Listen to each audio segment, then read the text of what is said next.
In an apocalyptic desert, our protagonist desperately flees from a bizarre lizard, screaming for help. Believing he's about to kick the bucket, the boy runs as if there were no tomorrow. But suddenly a bizarre zombie appears screaming with its mouth wide open. Without thinking twice, our hero makes a violent tackle to knock the creature down and realizes he has fallen into an ambush. Revolted by the idea of dying soon after arriving in this world, the boy quickens his pace.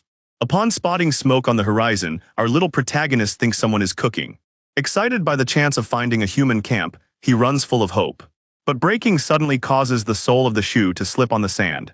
Completely out of balance, the boy curses as he plummets. Downhill, our hero swallows dust in a nasty fall. Face down on the ground, the boy groans in pain after the fall. Suddenly, a bald zombie appears out of nowhere, screaming in his face. Amidst tears, the protagonist vows he will never again meddle with random transmigration. At that exact moment, a popcorn shot out of nowhere, exploding everything around it. By a hair's breadth, the shot crushes the zombie's head and saves our boy's life. Trapped inside the headless corpse, the boy trembles, thinking it's all over. Completely confused, our hero tries to understand what madness has just happened. From high above, a giant, super-technological weapon points straight down. Through the rifle sights, you can see the boy surrounded by danger in the middle of nowhere. Showing the destroyed scene makes it clear that the situation there is one of pure chaos. Still embracing the unfortunate man, the protagonist murmurs, asking if he was saved. At that moment, a girl in boots and shorts screams, drawing his attention. Near him, the armed redhead mocks him, asking how long he's going to keep clinging to that thing. Startled by the scream, our boy releases the animal immediately. Disgusted, pushing away the corpse, the boy yells at the monster not to touch him. Quickly regaining his composure, our hero thanks the girl, gun in hand. But breaking the tension, the girl points the gun at his face, demanding to know who he is. With his hands raised in surrender, the protagonist introduces himself, spouting nonsense about his name meaning son. To the point, the redhead wants to know why he suddenly appeared near her campsite. Against the wall, the girl says she heard the strange talk about transmigration very well. Nervous about the situation, our hero thinks that if he tells the truth, he will be called crazy. Impatient, the shooter cocks the gun, saying that his silence is a death wish. Suddenly, the redhead stops everything, sniffing a good smell in the air. At that very moment, the boy says he knows what she's talking about and puts his hand in his bag. Our boy pulls a red package out of his backpack, a smile on his face. To calm the beast, he explains that he was going to devour that spicy snack before coming face to face with the monster. Shocked by what she is seeing, the girl asks in disbelief if that is really food. Without hesitation, the protagonist offers a piece for the redhead to try. Suspicious of the bizarre color, the armed woman thinks the stuff might be poisonous. But hunger gnaws at her, and she confesses, blushing, that she hasn't eaten anything for 2 days. Driven by hunger, the redhead steps forward and snatches the package from his hand. Completely captivated by the smell, the girl decides to fill her stomach before asking questions. With great eagerness, the girl bites into a giant piece of the spicy bar. During the first bite, her eyes widen in surprise at the taste. In an explosion of joy, the shooter shouts that the stuff is a delicious mixture of dough and seasoned oil.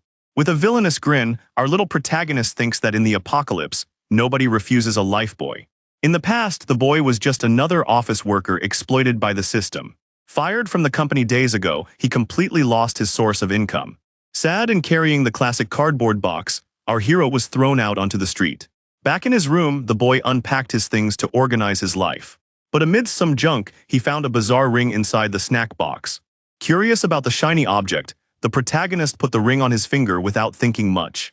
At that instant, reality completely glitched and swallowed his body in a flash of light. Sitting on the potholed ground, the boy let out a confused groan as he looked at the destroyed city. Right in front of him, a giant mutant rat was coldly chewing on bone fragments. Terrified by the scene, our hero realized that the creature was the size of a dog. With its red eyes gleaming, the bizarre creature leaped to rip his head off. Desperate and crying, the protagonist screamed, begging to go back home right then and there.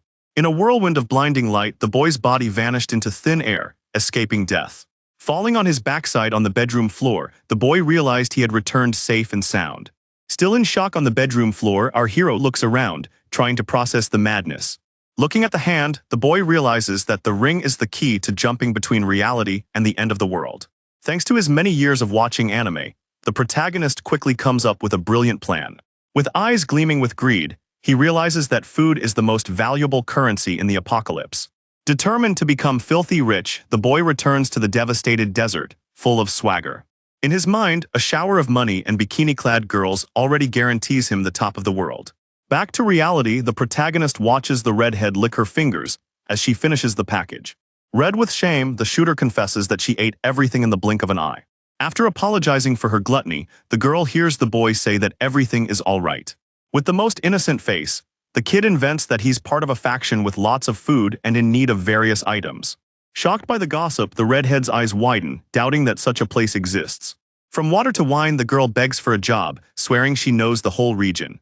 Getting straight to business, the protagonist offers 15 packages of that snack per month in exchange for her services. Full of charm, our boy says he needs to meet the candidate before closing the deal. To seal the deal once and for all, he asks her name and the redhead smiles, revealing that her name is Lei Lu. To the point, our protagonist asks the girl her gender, to which she immediately retorts, irritated that he can't tell for himself. Without missing a beat, the boy asks her age, and the redhead replies that she is 19. Pulling at her shirt, the hero mocks her, saying that for someone living in the apocalypse, that kind of nutrition is more than good enough. Feigning a quick cough, our boy tries to disguise the lame joke. After assessing the size of the mine, the protagonist makes the final decision and closes the deal for 15 packets of chips per month. Completely radiant, the sharpshooter thanks him energetically, calling the boy boss. Suspicious, the hero crosses his arms and asks if she didn't think about killing him to steal the food. With a mischievous smile, the girl explains that she's not stupid and knows the difference between a one-time meal and having food guaranteed all the time. Immediately afterwards, the redhead takes the lead and calls the chief to see the camp. Upon arriving at the scene, the pair are confronted with a scene of pure destruction. The sign calls the place Grey Rat District D, and it looks like a real garbage dump. Astonished by the misery, the boy thinks that this hole is worse than any favela. However, he quickly changes his attitude and decides to explore the area to see if he can find anything of value. Crossing the dirty streets, the pair attract the attention of some unfriendly-looking guys. In the shadows, the local bandits stare at the two with very sinister looks. Noticing the boy's tension, the redhead asks him to calm down, saying it's normal for people to be suspicious of strangers. Stopping in front of a rusty shed, the girl announces that it is her home. With a mischievous grin on his face, our hero confesses that he's eager to enter the house of a pretty girl. The heavy metal door quickly opens with a loud creak. Upon seeing the filthy shack, the protagonist makes a face of disgust, commenting on the girl's simple lifestyle. Ignoring the criticism, the shooter tells the boss to sit down in some corner. While serving some questionable water, the redhead asks him not to underestimate the camp just because it's small. Then he hands the mug to the boy, saying that the place has everything essential for survival. Leaning forward, the girl asks what his faction wants in exchange for the food, promising to find anything. Sitting comfortably, our boy reveals that he needs gold and silver, asking if she knows about these metals. Confused by the request, the redhead calls these precious metals pure, useless junk. Inside, the protagonist is shocked to discover that the trash from this world is worth a fortune in his world. Calmly, the shooter explains that these things only had value before the great cataclysm destroyed everything. Raising her finger, the girl asserts that nobody eats gold, and that now exchanges are made with water and weapons.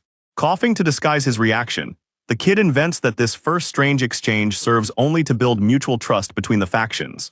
Without wasting any time, our hero opens the zipper of his backpack, revealing the treasures. Inside, several packages of snacks and drinks gleam like pure gold. Completely amazed, the redhead lets out a cry of surprise, drooling over the merchandise. In true businessman style, the protagonist announces that 1/10 of that food is her share. Full of joy, the girl takes the items and agrees to the boss's terms. For the final mission, the kid tells her to exchange the rest of the useless food for the gold junk he asked for.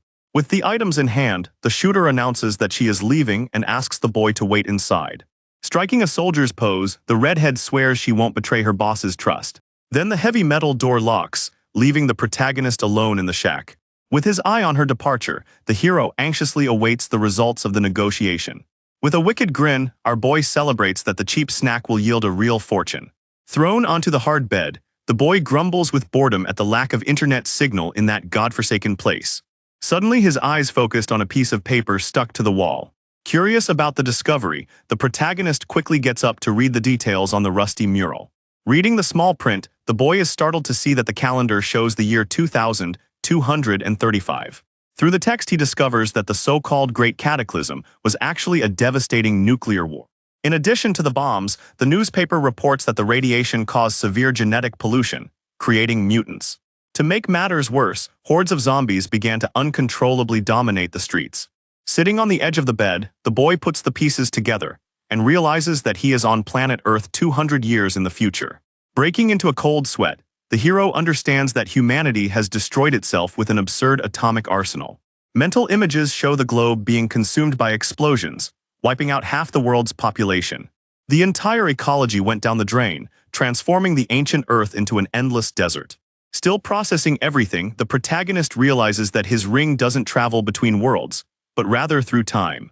Right at that moment, the door of the shack creaks and begins to open slowly. Full of energy, the redhead enters smiling, announcing that she has returned from her mission. With a dull thud, the girl throws a heavy bag to the ground, raising dust. Suspicious of the weight, the boy imagines that there's no gold left in the world since nobody cares about it. Quickly pulls the package closer, preparing to see the result of the exchange.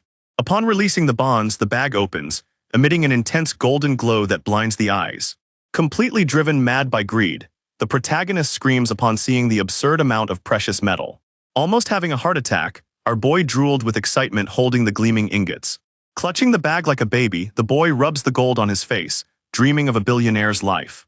Kneeling nearby, the shooter confesses that the food was worth far more than the gold, so she took a liberty with the chain. From her hands emerges a glowing tube containing a level 1 enhancement serum. Inside the bottle, the fluorescent blue liquid looks like the most technological thing the boy has ever seen in his life. Getting straight to the point, the redhead comments that the boss is just an ordinary person and needs this injection of power. At that very moment, the hero finds himself easily beating up zombies using that new power. The girl seriously reinforces that the outside world is lethal and that luck won't protect him forever. Full of swagger, our boy claims that his organization is super powerful and that the risks only exist on the way there and back. With the backpack zipper closed, the protagonist successfully concludes the day's negotiations. Relaxed, the kid announces that the first trade went perfectly and that he's already leaving. Ready to leave, the hero vows to return the next day to pay the girl's monthly salary. With his back turned, the protagonist walks towards the exit, leaving the shack behind. Alone in the shack, the redhead watches her boss disappear into the dangerous streets of the district. Smiling suspiciously, the sharpshooter is absolutely certain that the boy is hiding secrets too dark for a simple traveler. Eating like crazy, the girl devours the spicy snack down to the hilt without leaving a crumb. Sweating with satisfaction, she states that if the boss keeps bringing food, everything will be perfect. Walking through the deserted ruins, our hero searches for an empty and safe place to use the. At that instant, the scenery flickers and a surreal, dimensional energy engulfs his body. Back in the modern apartment, the protagonist breathes a sigh of relief at having escaped the danger zone without a scratch. Without wasting any time, he opens his sports bag and dumps the gold bars on the table, grinning from ear to ear. Overjoyed, our boy celebrates, holding the shiny metal, confirming that it's not just his imagination. The kid's plan is simply to find a private pawn shop to exchange everything and become a millionaire today. In his creative mind, the life of a king is already guaranteed, complete with a shower of cash and beautiful women. However, reason prevails, and he realizes he needs to change the bars gradually so as not to attract the attention of dangerous people. Zipping up his pants, the hero hides the rest of the black money in a well-hidden corner of the room. Lying on the rug, the protagonist takes a deep breath, knowing that there's no way to explain the origin of all this wealth to the government. His attention is then drawn to the genetic enhancement tube lying nearby. Slowly, the boy's hand reaches for the technological syringe filled with a fluorescent blue liquid. With the vial in his hand, the boy hesitates, wondering whether or not he should inject that nasty stuff into his own body.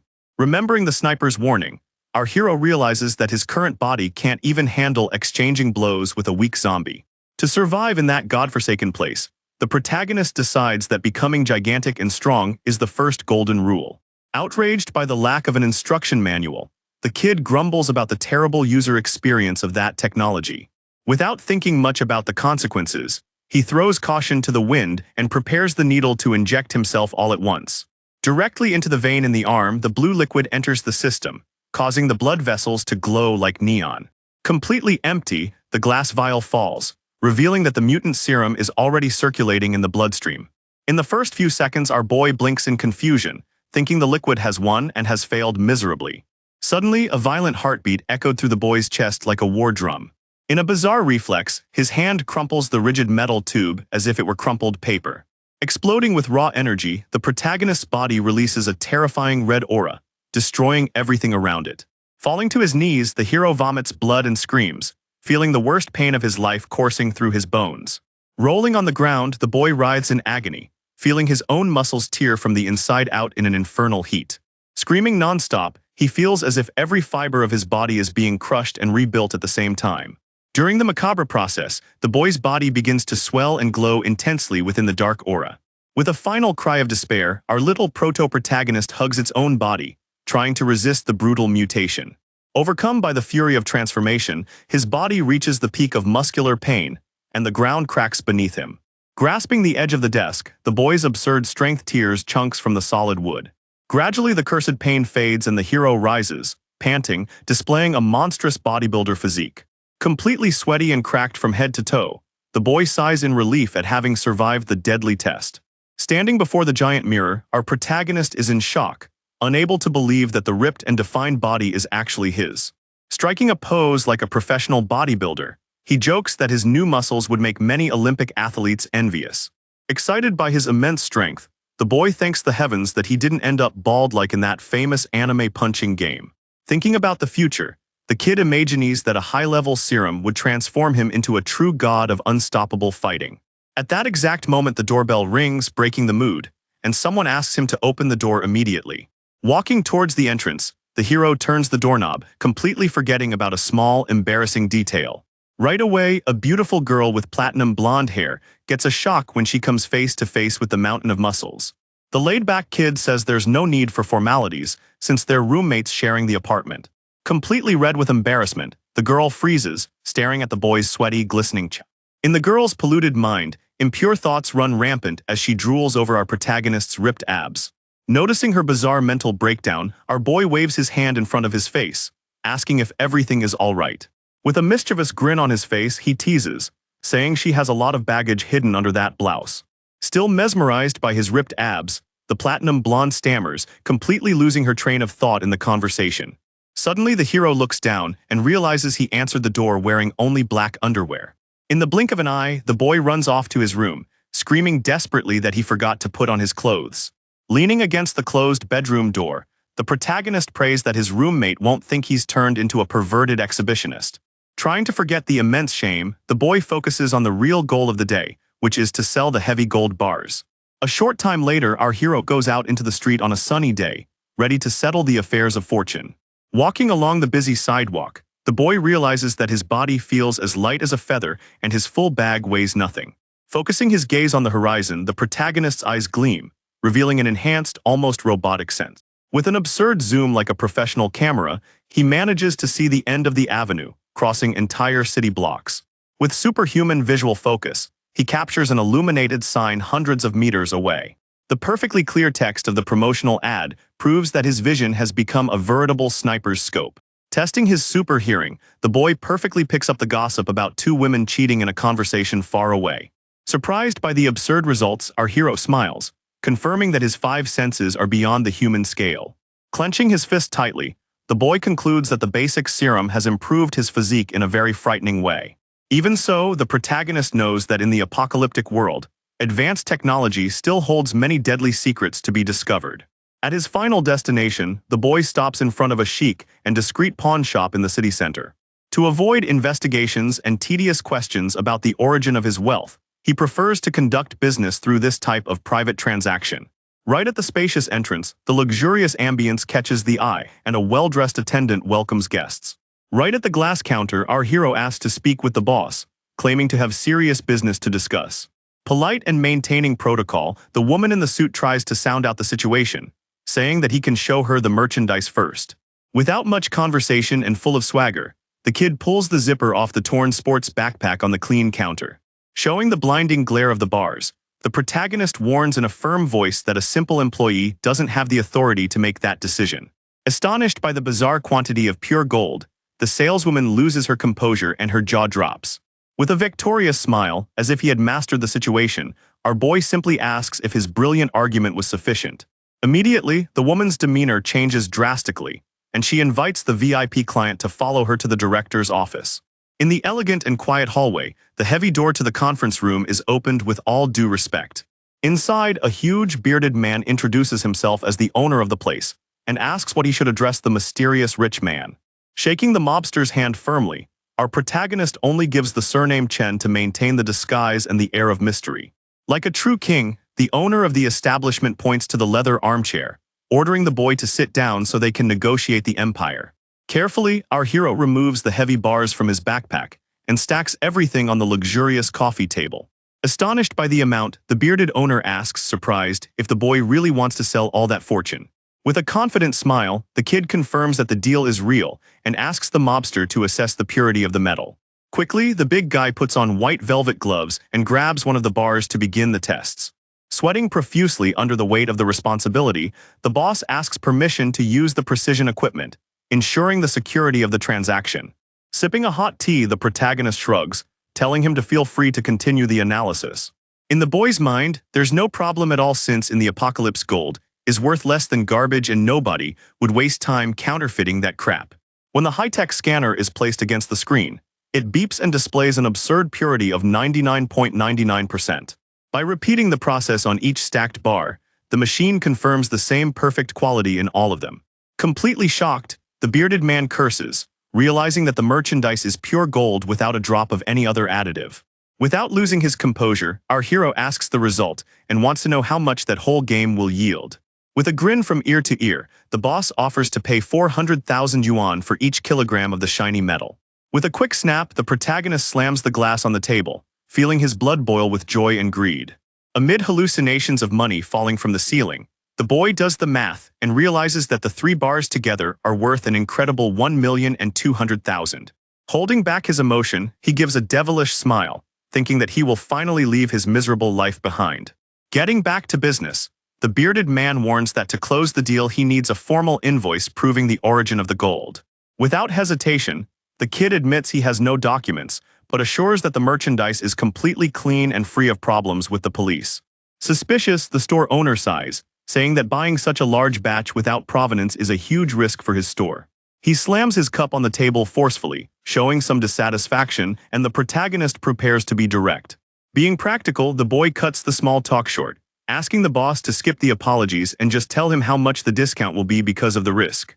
Facing the bearded man head-on, our hero demands the real price and says that if he doesn't like the offer, he'll get up and leave to find another buyer. Noticing the customer's firmness, the owner smiles and says he prefers to do business amicably.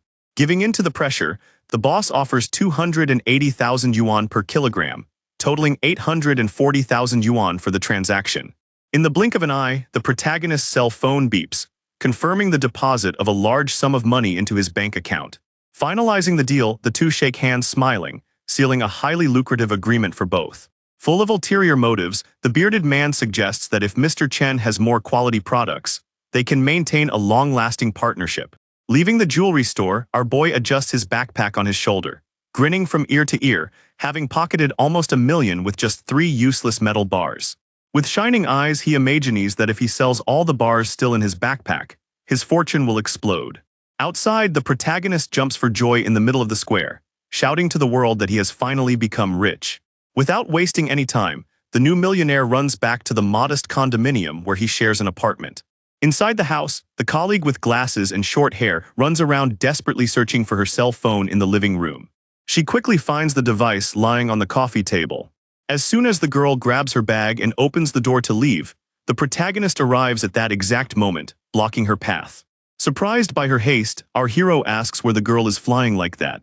In a disheartened tone, the platinum blonde announces from the end of the hallway that the boss has ordered her colleague to return to the office to work forced overtime. Immediately, the boy throws his arms up in the air, lamenting his bad luck since he had just won some money and was going to pay for a luxurious dinner for the two of them. Turning her back, the bespectacled colleague waves, indicating to the platinum blonde to eat her share as well. Trying to break the ice, the boy teases the girl who's leaving, telling her not to take too long or he'll hit on the platinum blonde. With a friendly laugh, the girl with glasses closes the door, thinking it's all just an innocent joke. With a charming smile, our protagonist turns to the blonde and asks which restaurant they've chosen for the evening. Suggesting an extremely expensive 5-star restaurant, the kid proposes to end the night on a high note.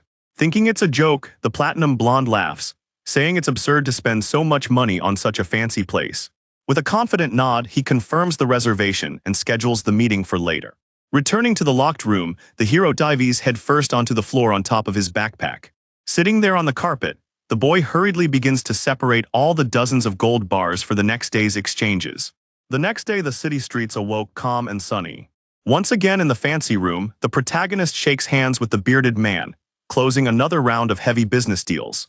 Satisfied with the profit, the employee in the suit accompanies the hero to the exit, wishing him a quick return. Treated like a king, the boy bids farewell to the jewelry store staff, waving back. Looking at his cell phone, the boy drools at the screen, seeing the absurd balance of 4 million in his checking account. Celebrating in the middle of the street, he shouts that he loves the apocalypse for having transformed trash into a colossal fortune. In the middle of the party, his cell phone starts ringing, and the screen shows his best friend's name calling. While answering in good spirits, the protagonist jokingly asks if his friend missed him, prompting him to call out of the blue. On the other end of the line, the friend in the suit stops typing on the computer and adjusts his glasses, worried. Serious and to the point, the partner asks why the kid hid his dismissal and offers to lend him some money to pay the rent. Sighing with relief, our boy realizes the help is genuine and lets out a sincere smile. Reassuring his friend, the hero confidently announces that he doesn't need any money now that he's rolling in dough. Confused by the gossip going around, the protagonist questions how his partner found out about his dismissal so quickly. Somewhat awkwardly, the friend stops drawing on the drawing tablet and reveals the source of the information. The colleague's hand grips the pen tightly, showing the weight of the news he is about to deliver. Dropping the bombshell, the friend reveals that the protagonist's ex-girlfriend found out about the dismissal and asked him to help the kid. Shocked by the revelation, the hero thinks about the pretty girl and realizes that she still cares about him. In an advisory tone, the partner questions the reasons for the breakup, since the girl still cares about the boy's well-being. With a grim face, the protagonist explains that her family demanded her boyfriend buy a luxurious house as proof of love, and he didn't have a penny to his name. Agreeing with the situation, the friend cracks a joke, saying that single life is safer to avoid headaches with mothers-in-law. Getting back to the gossip, our boy wants to know who spilled the beans to their ex, since they haven't spoken in a long time. Outraged, the partner reveals that the culprit was the spoiled rich kid who always hit on the girl. To make matters worse, the suit-wearing businessman reveals that the playboy bought shares in the kid's former company just to have the power to fire him as revenge. Completely enraged, the protagonist's body ignites in a golden aura of profound hatred and a desire to destroy everything. Startled by the somber tone of voice, the friend begs him not to do anything foolish in the heat of the moment. Regaining his composure, the hero disguises his anger by stating that he is not the type to lose his temper easily. Laughing with relief, the partner says goodbye and hangs up the phone before causing trouble for himself. Turning off the device, the kid ends the call with a cold goodbye. Clenching his fists tightly, our boy vows that he will make the spoiled playboy regret ever crossing his path.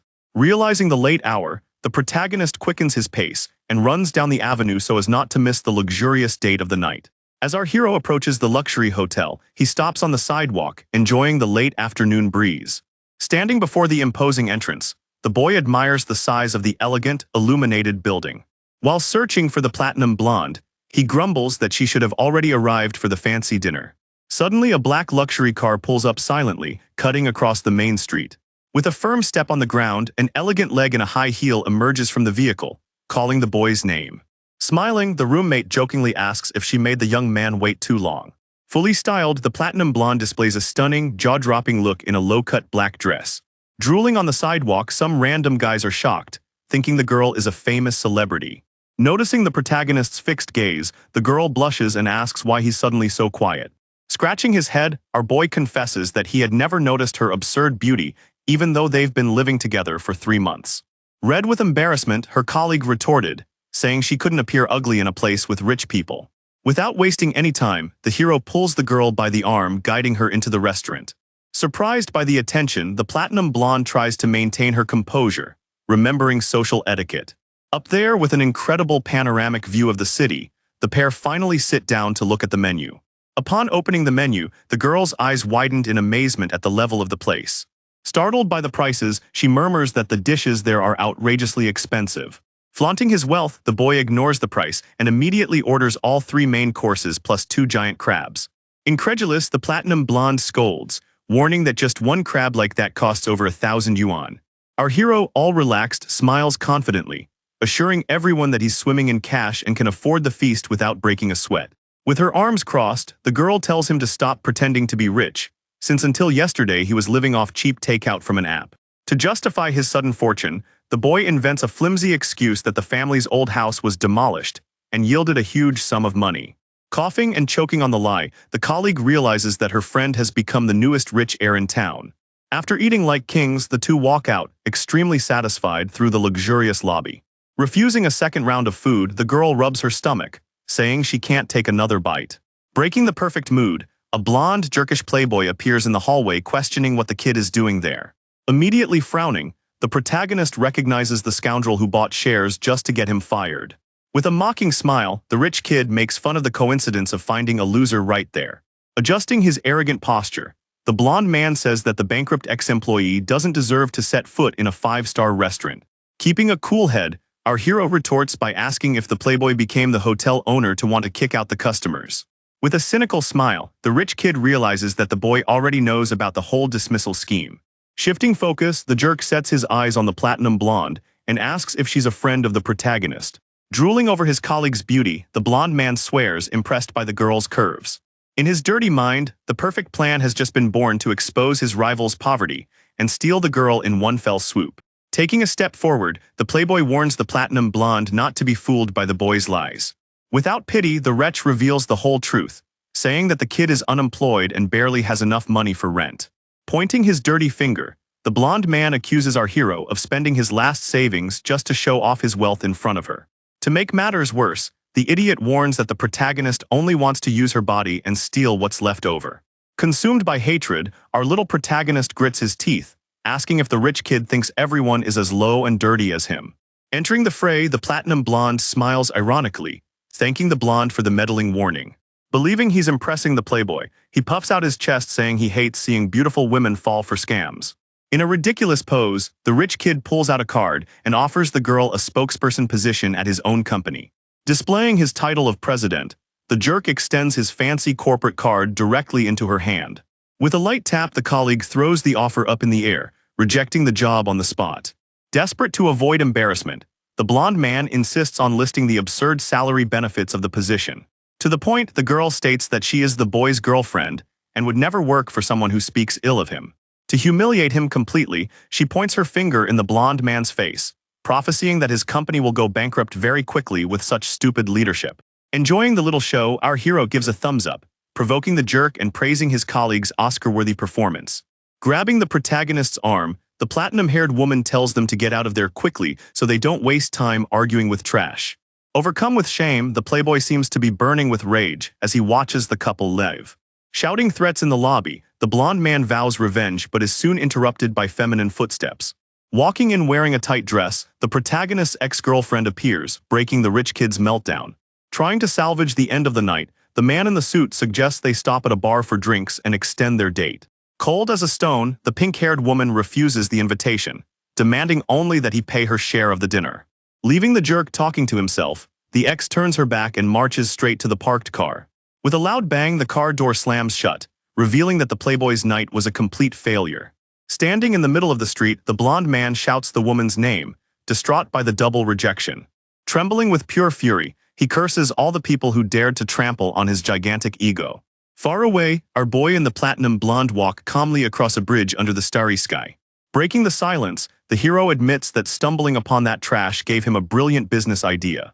Curious about his mysterious tone, her colleague glances sideways and asks what was going through his mind. With the wind blowing in his face, the kid reveals that he was racking his brain about where to invest all the new money. Clenching his fist with utmost conviction, he announces that the target has finally been set. In a shout to the night sky, the protagonist swears he's going to open a gigantic game company just to crush the business of that jerk playboy. Concerned about the surge in popularity, the platinum blonde warns that the corporate market is a dangerous shark tank. Full of pure swagger, the boy gives a defiant smile, telling her to just sit back and watch the magic happen. Later that night, their apartment building slept in absolute silence. Under the shower, our hero washes his muscles while reviewing each step of the master plan. Knowing the real risks, he believes that dumping gold on the market without explanation will bring the police straight to his door. Stepping on the wet ground, the kid concludes that creating a company isn't just about revenge, but rather the perfect front for laundering money from the apocalypse. Wiping away the sweat and water, he takes a deep breath, focused on the goal of remaining untouchable. Throwing the towel on the chair, the boy runs to the front of the computer monitor. Sitting in front of the screen, the protagonist realizes that the real gold mine at the end of the world isn't shiny metal, but rather technology 200 years more advanced. Remembering the details of the time travel, he realizes that all the scientific knowledge of the future is just lying around in the desert. With a devilish grin, the boy envisions the empire he will build by stealing scientists' data and revolutionizing the modern world. To close the deal, the protagonist shakes hands with the experts who were hired for a measly 15 packets of spicy snacks. With a victorious smile, our hero watches the game's graph take off, realizing that using future technology makes everything absurdly easy. Back in the apartment, the kid focuses on the next steps of the master plan to launder the fortune. Sitting in his chair, he receives confirmation by phone that the company registration request is in progress. Satisfied with the speed, the boy thanks the agent and ends the call. Through the window, the hero concludes that the bureaucracy is already resolved, and now he only needs to focus on assembling the team. Shifting his expression to a serious tone, our little protagonist decides it's time to buy supplies and head back to the desert. At the supermarket, the boy pushes the overflowing cart, thinking about stocking up on as much food as possible. With a bag of chips in hand, he carefully examines the expiration date so as not to arouse suspicion in the other world. Quickening their pace, the wheels of the shopping cart sing through the aisles of the market. Without a second thought, the boy pulls pile after pile of cardboard boxes from the highest shelves. At the butcher shop, the saleswoman smiles, calling the hero handsome and asking what he'll be buying today. To the point, the protagonist shocks the woman by demanding an absurd 50 kilos of pork all at once. Completely terrified, the employee's eyes widen in disbelief at the monstrous quantity of the order. Half an hour later, the result of the frantic shopping finally appears. With his hand on his chin, our boy approves the merchandise and orders everything to be wrapped up without fuss. In the produce section, the boy fills his cart to the brim with potatoes, corn, and dozens of fresh cabbages. Back home, the hero uses his enhanced strength to carry gigantic boxes into the living room. With a dull thud, the heavy package is dropped onto the middle of the apartment floor. Facing the pile of supplies, the protagonist grumbles that carrying all this on his back is going to be too much work. Completely confused, our little protagonist wonders how on earth he's going to transport enough food for hundreds of people in the future. At that exact moment, the mysterious ring on his finger began to flash intensely, drawing attention. Before the boy's eyes, one of the large boxes shines and simply disappears into thin air. Taking a step back, the boy goes into shock, trying to understand what kind of witchcraft that was. Staring at the gleaming jewel, the hero forms a bizarre hypothesis in his mind about the object's power. With his eyes closed, he decides to concentrate all his energy and test the theory in practice. In his mental vision, the missing box appears floating in a completely empty digital dimensional space. In a cry of victory, the protagonist celebrates upon confirming that the ring has a built-in space inventory. With a grin from ear to ear, he gives the voice command to summon the item back to reality. At that very moment, the cardboard box sprouts from the ground, proving that dimensional magic is real. Back at his desk, the boy tests his new power, making various objects disappear and reappear in the blink of an eye. Laughing like a villain, our boy celebrates the discovery of that infinite and overpowered storage space. Completely enamored with his own good fortune, the hero gives the magic ring a resounding kiss, thanking the heavens. Striking a dramatic pose, he jokes that fate delivered exactly what was needed for the mission to succeed.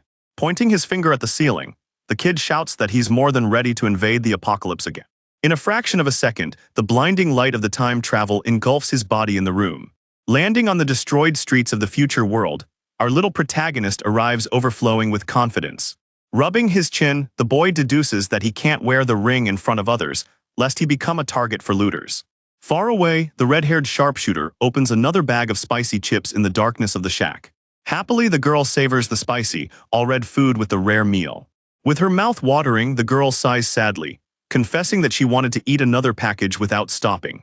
But in a shock of reality, the shooter clenches her fists, remembering that food is too precious a resource to waste carelessly. Faced with the sacred stash, the redhead calculates that those snacks could guarantee her survival for more than a week. Suddenly, a horrible thought strikes her mind, causing the girl to jump up in fright. In a fit of panic, the woman becomes desperate, believing that the boss will be punished by the faction for trading good food for worthless gold. In the shooter's deranged mind, a film plays out where the kid is mercilessly beaten by the superiors of that mysterious organization.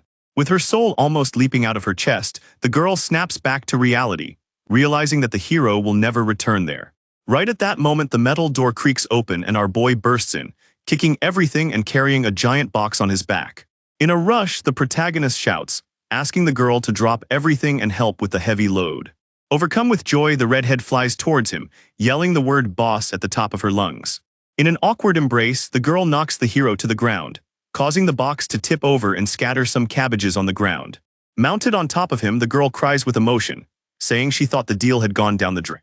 Wiping away tears, the shooter confesses her fear of having been left behind the previous day. Firmly perched on her shoulders, our little protagonist gives a calm smile, asking what reason she would have to lie and disappear. With a trembling voice, the redhead explains that the gold is worthless compared to the serum, fearing that the organization would kill him because of the foolish trade. With a pat on her head, the boy invents that he has a very high and totally untouchable position within the faction. Completely calm, the hero lies, saying that he suffered no loss because he needed that metal specifically for personal projects. Cutting through the emotional drama, the boy tells the girl to get up and pick up the merchandise that rolled onto the dirty floor. Still somewhat dazed, the shooter picks up a round green object and notices the strange texture on the leaves. In a hysterical scream capable of shattering windows, the girl's eyes widen as she realizes she's holding a real, fresh cabbage. Shaking the greenery, the redhead asks incredulously if that faction can actually produce plants in the apocalypse. Scratching his ear, the boy scoffs at the scandal, finding the dramatic outburst over a simple Chinese cabbage bazaar. Indignant, the shooter explains that the land in that world is rotten with radiation, and no natural plant can grow there. To calm the beast, our hero simply throws the vegetables into its lap, saying it can have them all without any crying. Red as a bell pepper, the girl stammers, unable to believe the luxurious gift she just received. As if she were a baby, the redhead clutches the cabbage to her chest, completely shocked by the situation. In an act of submission, the girl kneels on the ground, returning the food and swearing that she is not worthy of consuming something so rare and valuable. With a serious look, she praises his kindness, but insists that she will only accept the fair payment agreed upon at the beginning. With a frightened expression, the kid thinks he's just been thrown into the friend zone of kindness, out of nowhere. Soon the two begin unpacking the rest of the cargo, scattering meat and more vegetables across the floor of the shack. Holding a juicy piece of steak in his hands, the hero tells her she can ask for whatever food supplies she wants.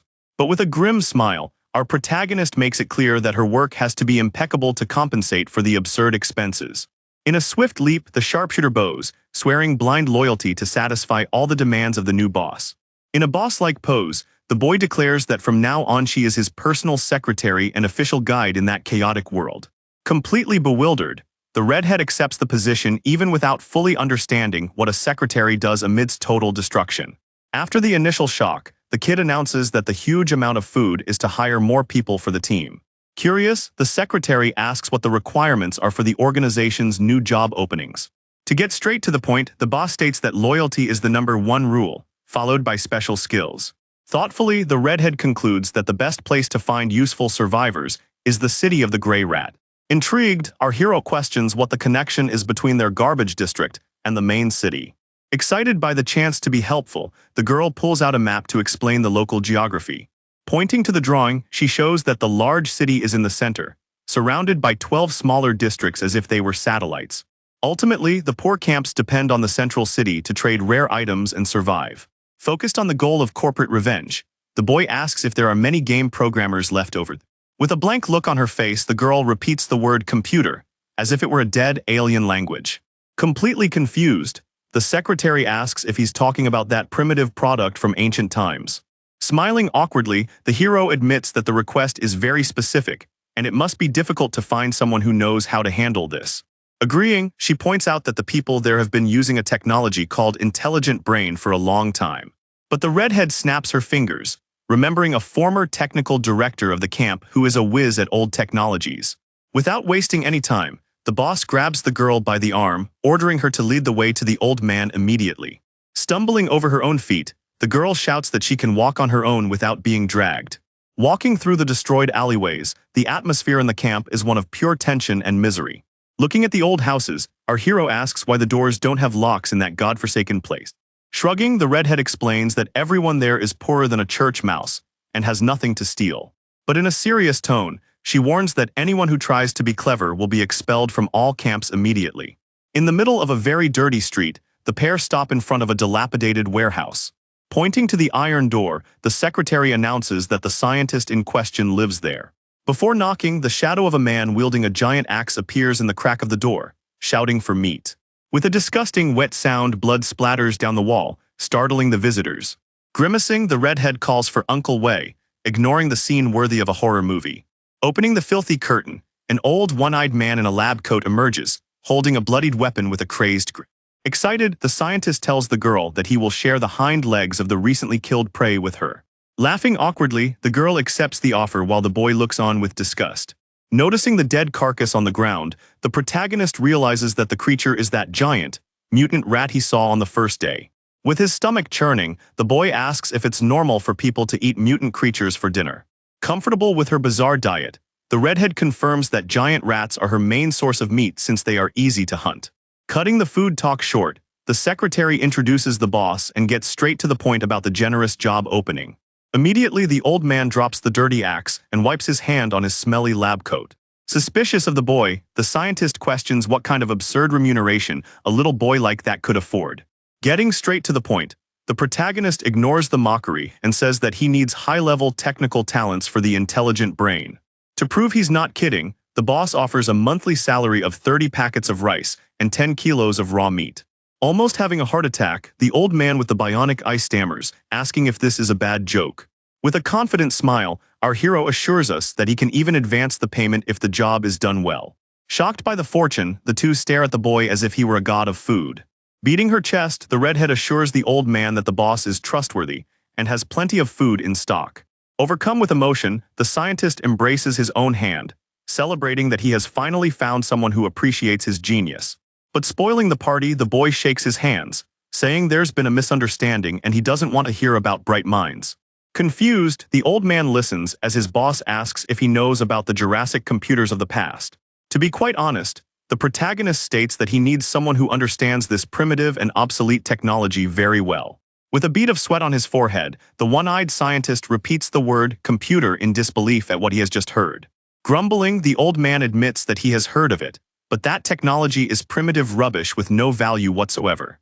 Impatient with the history lesson, the kid cuts the conversation short and demands to know if the old man can do the job or not. Motivated by the smell of rice and fresh meat, the scientist shouts that he'll do anything for that huge sum of money. Switching to professional mode, the old man asks exactly what area of technology the boss needs. To put it simply, the boy says that all you need to know is how to program on a regular computer and create the software he asks for. Believing it was a prank, the scientist asks if he will need to create microscopic chips from scratch, and the boss denies it.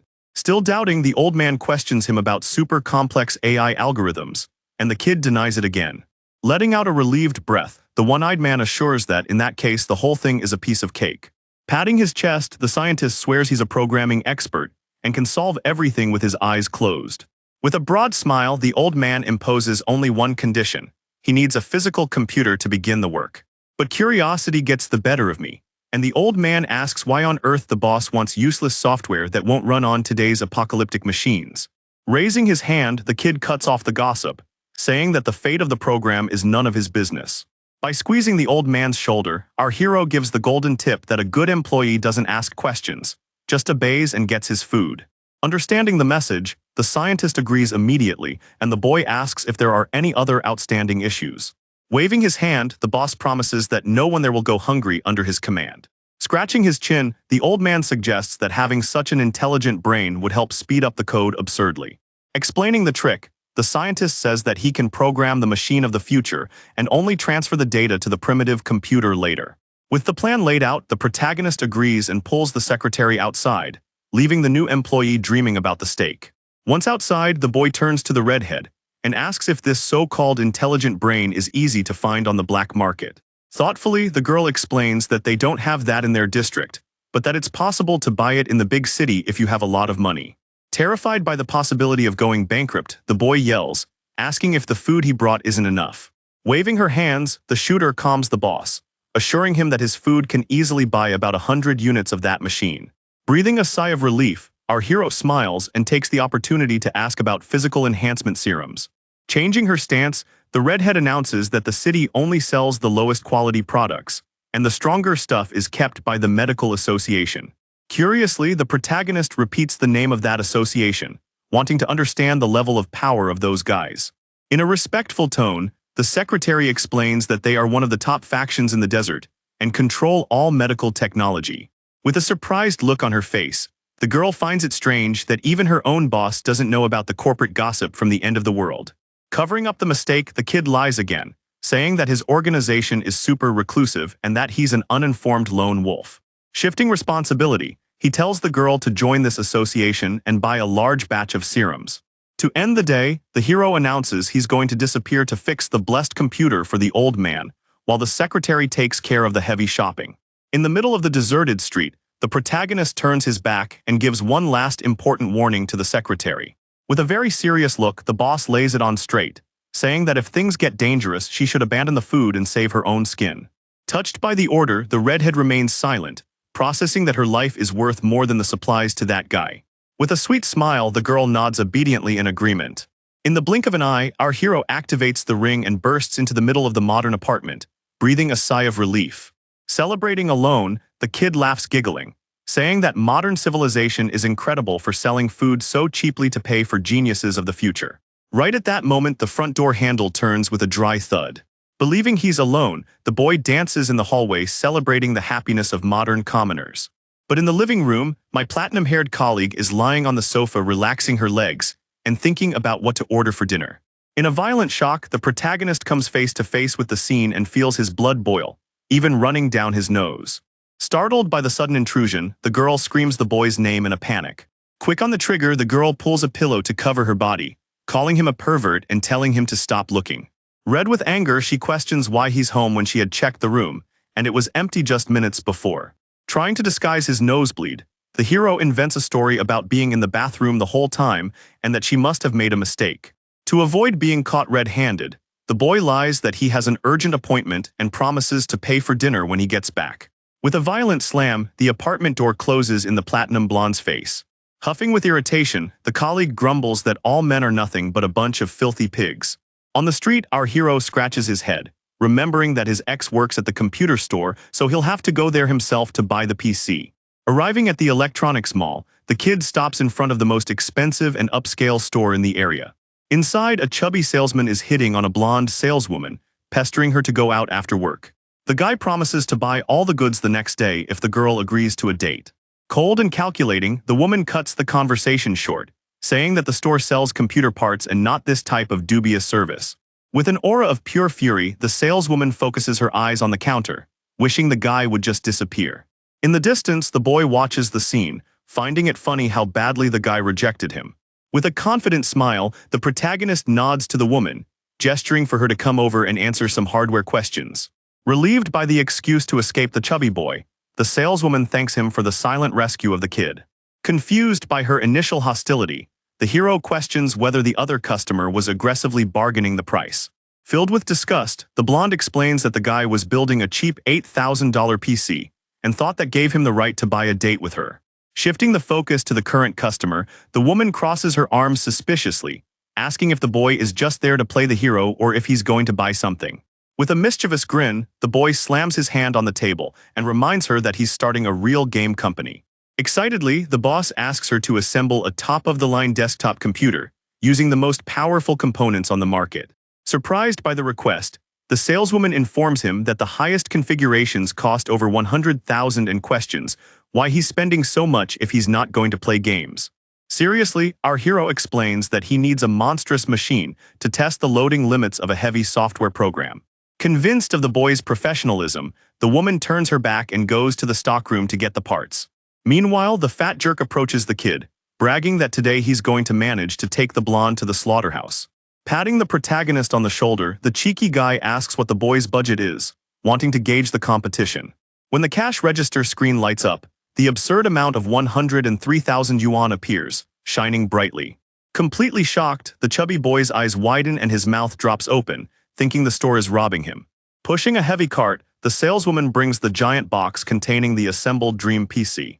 In a soft voice, the woman confirms the final price and asks about the payment method, ignoring the frightened man beside her.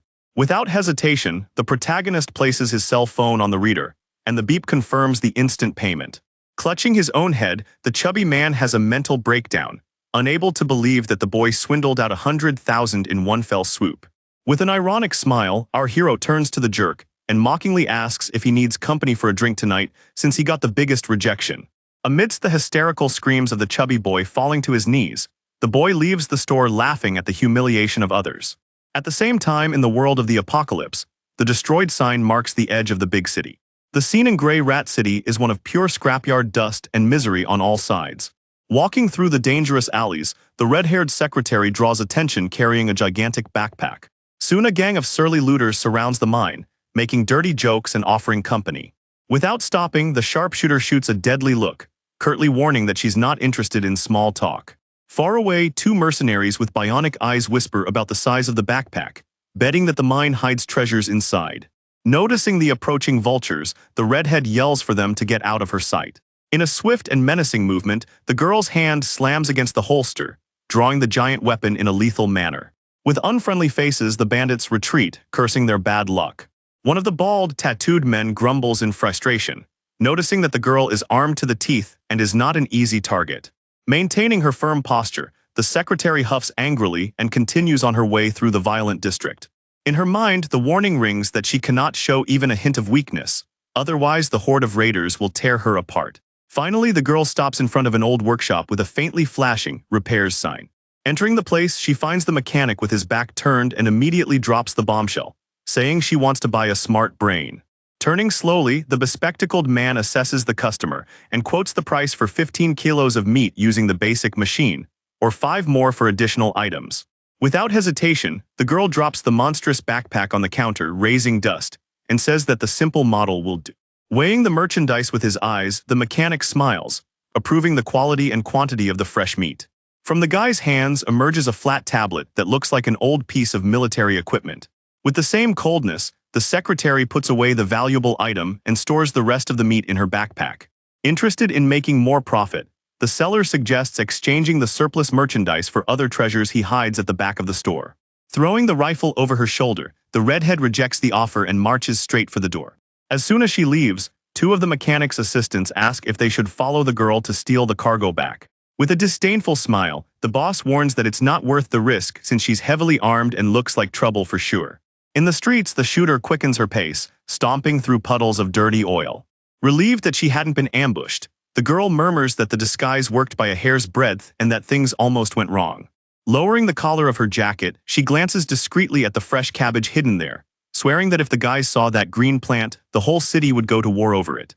After avoiding the dangers of the city center, the redhead finally arrives at the warehouse, where the headquarters of the Doctors Association is located.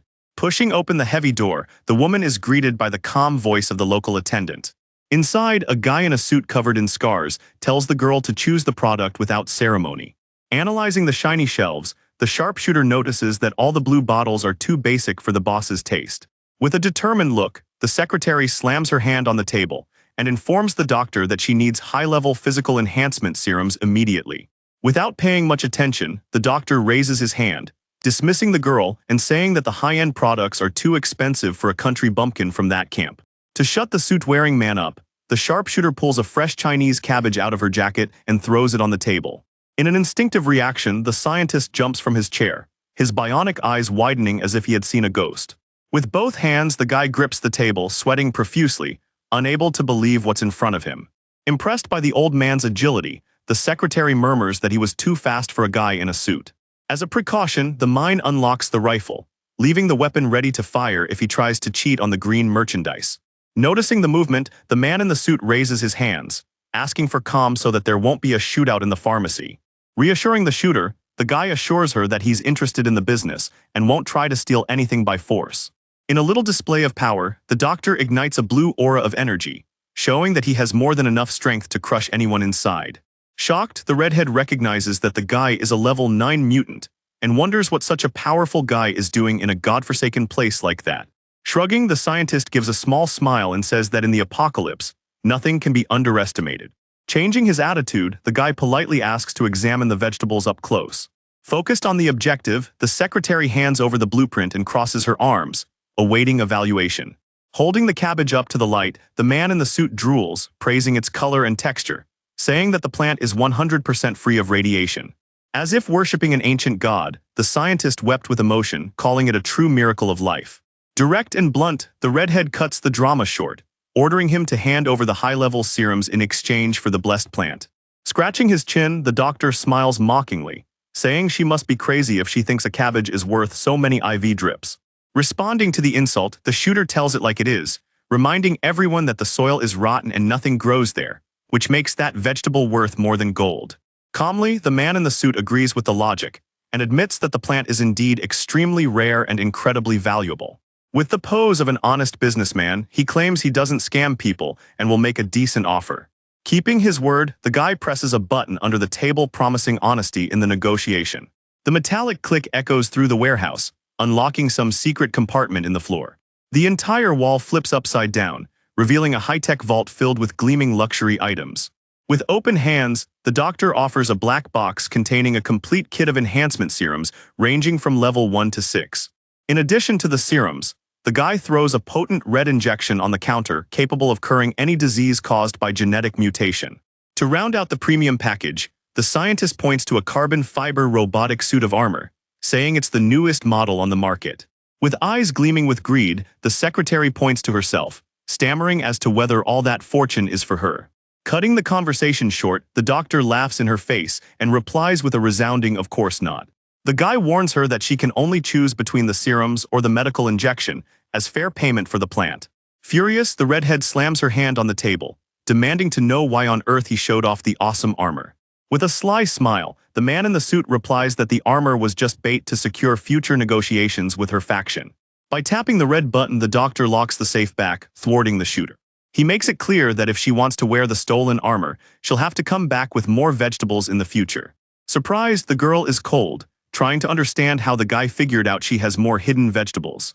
Reading the girl's mind, the scientist explains that such a perfect cabbage could only come from professional production, and not from a mere accident of nature.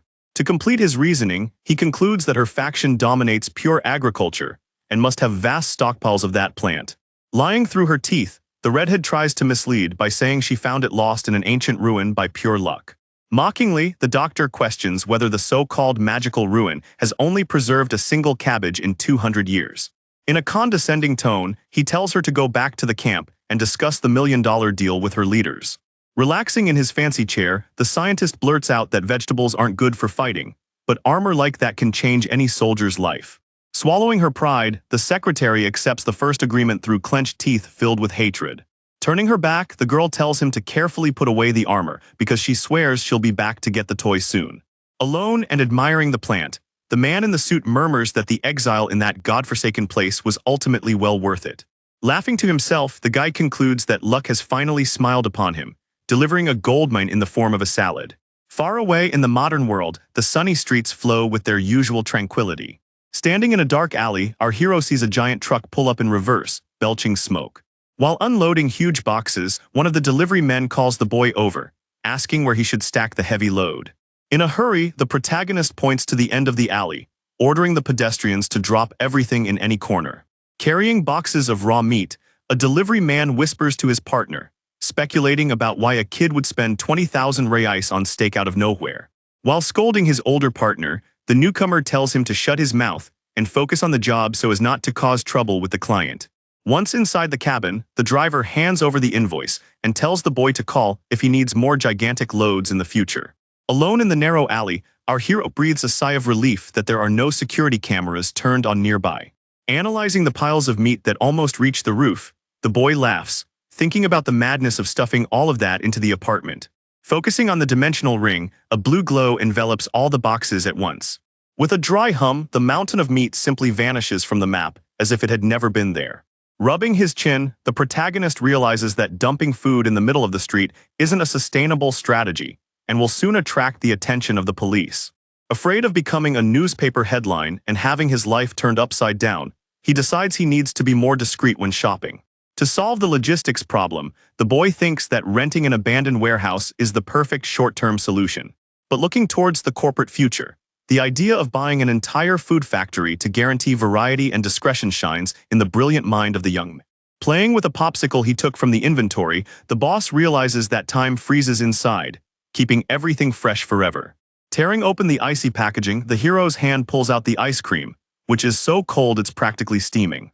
Aware of his absurd power, the kid celebrates that the meat will never rot, and the apocalypse is averted. With the popsicle in his mouth, the boy walks along the sidewalk and the phone starts ringing, interrupting his train of thought. After a friendly response, the protagonist receives confirmation that his shell company is finally 100% legal and open. Giving a joyful punch to the air, our hero shouts that his career as a tech mogul has just begun on the right foot. Opening the front door at the end of the day, the boy announces his arrival and takes off his tired shoes. Leaning against the broom, the bespectacled colleague asks somewhat suspiciously where on earth he disappeared to in such a hurry after the morning's embarrassment. Throwing his body onto the sofa, the protagonist relaxes while the girl questions whether he went to some kind of secret job interview. With a mischievous chuckle, the hero drops the bombshell, announcing that he no longer needs a job because he's now the owner of his own company.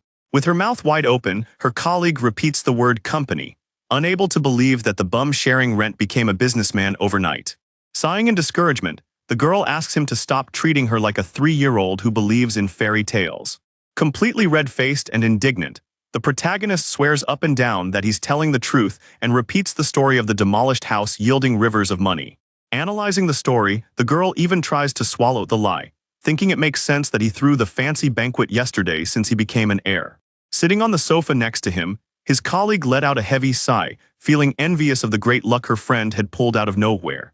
With a somewhat sad look, she says that her family's town is so forgotten on the map that even if everything were demolished, they wouldn't earn a single penny to buy bread. Uncomfortable with the blatant lie, the colleague asks why he's holding his nose like that if everything is all right. Sighing deeply, she confesses that if it weren't for the cheap lunch boxes her old company provided, she would have starved to death on the streets. Desolate, the girl throws her legs up on the sofa, praying to the heavens to send her a miracle of instant wealth as well. Laughing at her existential crisis, the protagonist jokes that getting rich overnight is impossible without working very hard. Throwing out the bait, our hero asks if the girl wouldn't like to quit that boring job and come work at his new company. Without a second thought, the boy promises to pay her triple her current salary. With his arms wide open, he blurts out the absurd sum of $15,000 per month to convince his colleague. Jumping off the sofa like a spring, the girl repeats the number 15,000 with shining eyes. In her mind, the math is already done, and with that salary, she could save almost 100,000 in a single year without going hungry. Daydreaming, the girl drools, imagining she'll be able to eat fancy barbecue and buy designer handbags every weekend. Seeing her childlike excitement, the hero asks if all that delirium means a yes to the proposal. Pulling the handbrake, my colleague says she hasn't made a decision yet, and asks what if that company goes bankrupt in 2 days. Playing corporate detective, she adjusts her glasses and asks him to explain the financial situation of the business first. Sitting next to her, the protagonist begins to draw the company's organizational chart to prove that this is serious business. In a firm voice, he explains that the initial capital is $1 million, and the main focus will be the development of mobile and PC games. Scratching her chin, the girl says that the company sounds very unstable because besides the money, he doesn't have anything else ready. Raising 2 fingers, the colleague points out the holes in the plan, reminding everyone that she has neither a technical team nor a rented office. With a confident smile, the kid assures that the technical aspects are already resolved, and that this is the firm's great secret advantage. Changing the subject, the girl suddenly gets up, announcing that the priority now is finding a commercial building to rent and sorting out the paperwork. Not understanding the rush, our boy asks where she's going with so much energy out of nowhere. With her hand on the doorknob, the platinum blonde replies with the most brazen face that she's going to quit her old job.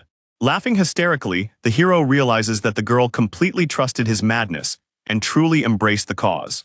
In the midst of the laughter, the boy's cell phone starts ringing frantically in his jacket pocket. Answering the call, the protagonist sends a relaxed hello, still smiling at the wind. However, the boy's expression suddenly changes, and he sits on the sofa with a heavy, worried look on his face. Concerned about the sudden change, the colleague asks what happened to make him so pale all of a sudden. With a heavy sigh, the hero reveals that his grandfather is very ill and has just been diagnosed with terminal liver cancer. Remembering the hospital, the protagonist says that the doctor gave the old man only 1 month to. Saddened by the news, the boy says he urgently needs to return to his hometown to see his grandfather one last time. The supportive girl comforts him by telling him to pack his bags quickly so he can buy the first available train ticket. Patting him on the back, his colleague promises to take care of all the company's paperwork while he's away. With a weak smile, our hero thanks his friend for her strength and loyalty during that difficult time. With a determined look, the girl assures that she will not disappoint the new boss's trust. Telling him to hurry up, the girl says that they are partners and don't need silly formalities. With a look of anger on his face, the boy swears to himself that he won't let his grandfather die in such an unjust way. Hurrying towards the station, he thinks that with the medical technology of the apocalypse, there has to be a miracle cure for cancer. Arriving at the bullet train station, the passenger traffic is intense and noisy. In the middle of the crowd, a thin, irritating female voice calls the boy's name from afar. Turning around, the protagonist comes face to face with a busty blonde woman adorned with bows, waving excitedly. Forcing a smile, the hero recognizes his former classmate and remarks that it's been about 7 years since they last saw each other. Starting a conversation, the blonde asks if he's also going to his hometown in the countryside. Pointing to the boarding panel, the boy confirms he's taking the next train. Picking up her wheeled suitcase, the girl suggests they walk together to the platform to catch up on gossip. Walking side by side, the train flight attendants sigh, praising the beautiful couple from afar. With the ticket in hand, the protagonist shows that he bought the seat in business class because he was in a hurry and it was the only option. With a sad little face, the blonde murmurs that her ticket is in economy class, far away from him. Without paying much attention, the boy suggests that they only talk again when the train reaches its final destination. But with a sly smile, the protagonist warns that he has a way to solve that seat problem quickly. Confused by his confidence, the girl blinks, not understanding what brilliant trick he's about to invent. Telling her to wait there, the hero walks straight to the business class flight attendant's counter. Startled, the blonde asks where he's going to cause trouble before the train leaves. Leaning politely against the counter, our boy asks the lady if there are any seats available in business class. Checking the system, the employee confirms that the boy's entire row is empty and that only his ticket was sold there. Without blinking, the protagonist orders the attendant to upgrade the blonde's ticket, guaranteeing that he will pay the difference so she can sit next to him. Drooling with admiration, the former colleague's bright eyes widen as she sees her friend's millionaire-like behavior. With the new ticket in hand, the employee hands the fancy ticket to the girl, wishing her a good trip. In a leap of joy, the blonde hugs the hero around the neck, thanking him for his very expensive kindness. Completely red-faced with her breasts pressing against his arm, the boy asks if there's something wrong with the girl. Stuttering with embarrassment, the protagonist tries to relax, saying it wasn't a big deal and that the money is the least of his worries. Already settled in the luxurious armchairs, the blonde sighs in amazement, saying that the space there is gigantic compared to the cramped economy class. Making conversation, the girl questions why he decided to return to the small town when he already had a guaranteed job in the capital. With a heavy sigh, the protagonist explains that the trip is an emergency because his grandfather is on his deathbed. Trying to console her friend, the blonde pats him on the shoulder, telling him not to worry because medicine is very advanced nowadays. Changing the subject, the kid asks what his former classmate was doing in the big city anyway. With a slightly downcast look, the blonde confesses that she went to try and find new clients to save her father's factory. Recalling the past, the hero mentions that her family owned a giant food processing factory in the region. Shaking her head, the girl laments that for the past 2 years, people only want to buy big-name brand food, and their factory went bankrupt. Sadly, she explains that they are losing money every month and can barely afford to pay the salaries of longtime employees. With eyes shining like stars, the protagonist slaps his leg, celebrating the sad gossip as if it were a lottery prize. With all the tools at his disposal, our hero realizes he has just found the perfect food supplier to fund the empire of the apocalypse. With a suspicious smile, the boy says he has a business proposal that could save the factory from total bankruptcy. Not understanding the joke, the blonde asks how a guy who was broke until yesterday can help a big company. Opening up, the protagonist explains that he's actually looking for a factory to sign a long-term food supply contract for absurd quantities. With renewed hope, the girl asks if he's serious and gets all excited on the bench. Accepting the verbal agreement, the hero warns that he needs to visit the location to assess the structure before signing the papers and securing food for the zombies. Pulling the strings in his own favor, the protagonist announces that his new company needs a lot of food to feed the technical team. Excited by the opportunity, the blonde picks up her cell phone and asks to add his contact to facilitate business. In the heat of the moment, the boy brings his cell phone screen closer, scanning the girl's code with a quick beep. Upon arriving in the city, the boy runs to the taxi, announcing that he's going to visit his grandfather in the hospital first, and the factory inspection can wait. With the car door slamming shut, the taxi speeds away, leaving the blonde girl behind on the sidewalk.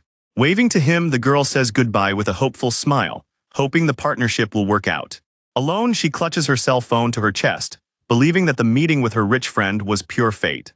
Cutting off her thoughts, a guy shouts the blonde's name from inside a simple car nearby. Pulling her wheeled suitcase, the girl runs towards her father who came to pick her up at the station.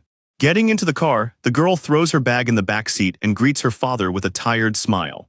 Concerned about the factory's situation, the man immediately asks if the trip to the capital yielded any good partnerships.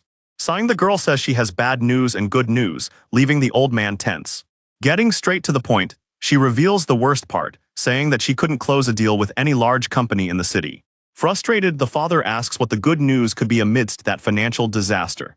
Bursting with joy, the blonde recounts that she met her childhood friend who became a company owner, and he promised to visit the factory to close a huge deal. Suspicious of the sudden miracle, the father advises his daughter to be careful, thinking that the friend might be a con artist trying to take advantage of her. On the other side of town, the imposing central hospital rises, gleaming against the afternoon sun. Running down the hallway, the boy sees his father coming out of a room and approaches quickly. With a trembling voice, the boy asks about his grandfather's situation, praying for good news. Placing his hand on his shoulder, the father says that the old man just took his strong medication and fell asleep. Lowering his head, the hero agrees and says he will wait a moment before entering. Without wasting a second, the protagonist turns his back and marches straight to the public restroom on the floor. Slamming the cabin door shut with a sharp punch, he prepares to use his power. Sweating profusely and with a look of despair, the boy murmurs that time is slipping through his fingers. With a cry of determination, the boy vows that he will find the miracle cure for his grandfather no matter what. Focusing all its energy on the jewel, the blue light explodes, engulfing his body in the confined space. Stepping onto the dusty ground of the Gray Rat District, the hero looks around tensely. In his mind, the big question is whether to ask the mad scientist for help or trust the red-haired secretary. Determined, he runs to the front of the girl's shed and starts banging on the door, calling her name.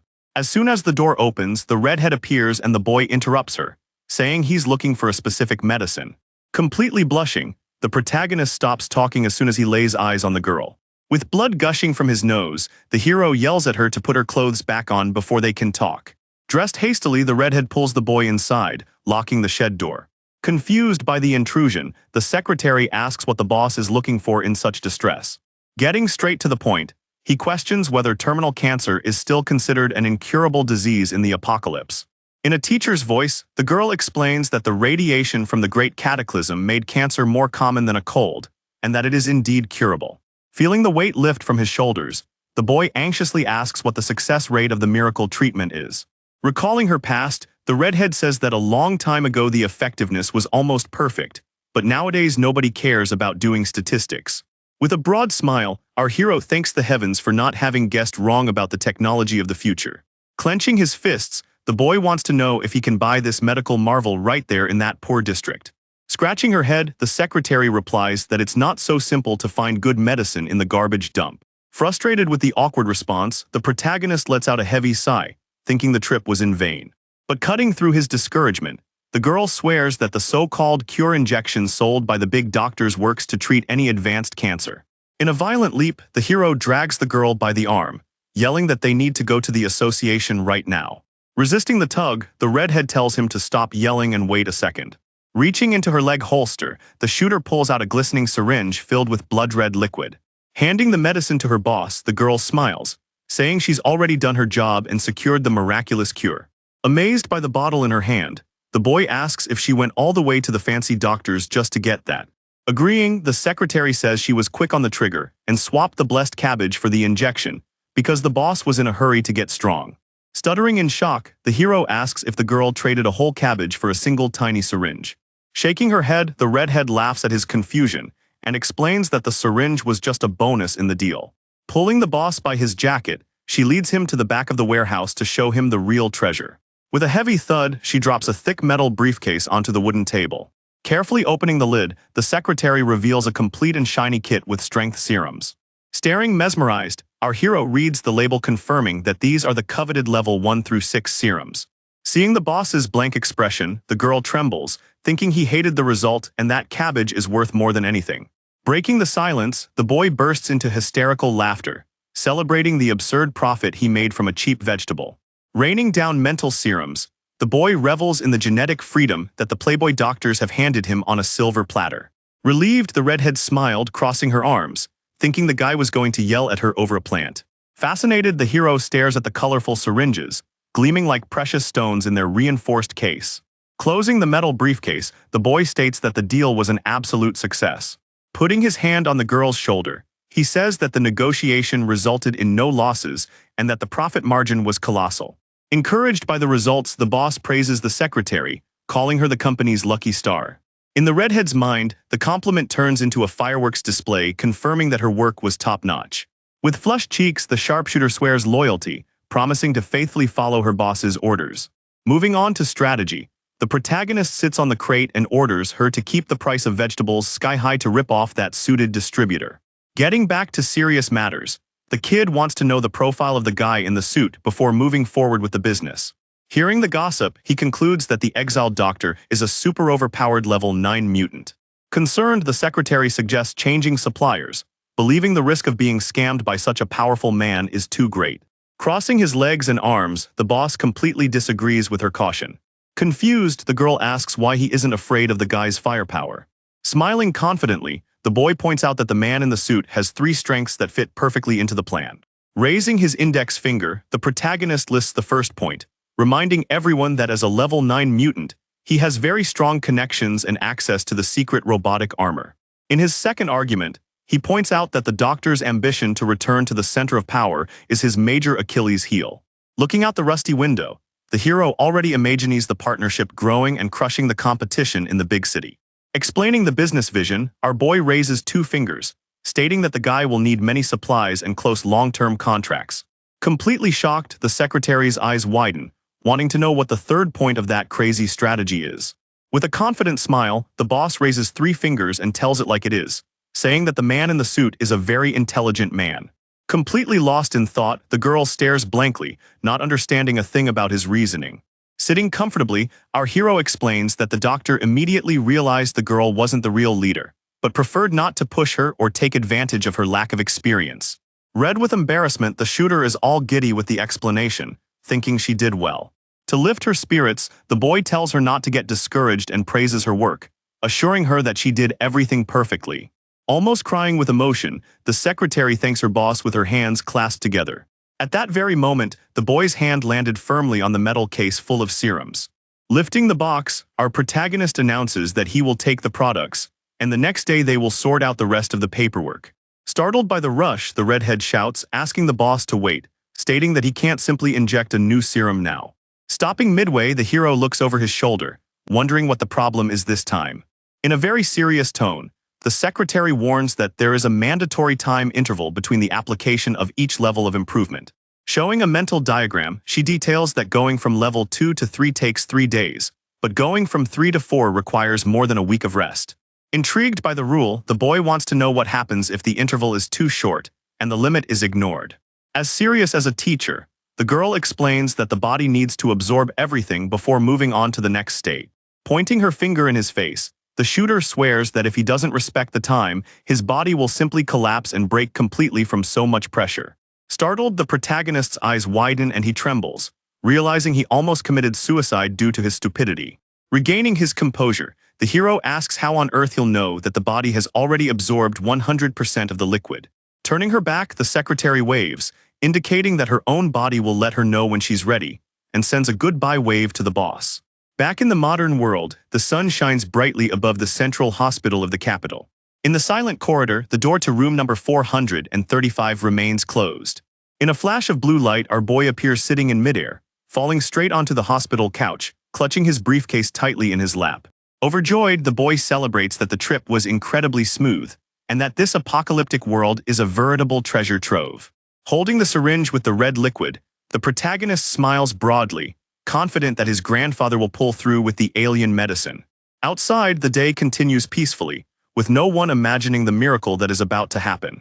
In the white corridor, the attending physician has a serious conversation with the boy's father and a nurse. In a professional tone, the woman asks the hero's father to consider the situation very carefully. With a weary face, the old man murmurs that he will think about the doctor's proposal carefully. Walking quickly across the smooth floor, our little protagonist arrives at the wheel asking what's going on. Facing the woman in the lab coat, the boy directly asks if she is the head doctor on his grandfather's case. Turning to his father, the hero wants to know what the bad news they just received was. With tears in his eyes, the old man explains that the doctor suggested transferring the elderly man to palliative care. Not understanding the medical term, the boy frowns, asking what on earth that means in practice. The image of the old man lying in the hospital bed shows the patient's extreme frailty. Losing his temper, our boy shouts indignantly that palliative care is just a fancy way of sending his grandfather home to wait for death to arrive. Grabbing his son by the arm, the father tries to calm the boy, reminding him that the cancer has already spread everywhere and that not even the best treatment in the world would give him more than 2 months to live. Sighing sadly, the old man confesses that the doctor knows the family doesn't have the money to cover the exorbitant costs, and that's why she suggested discharging him.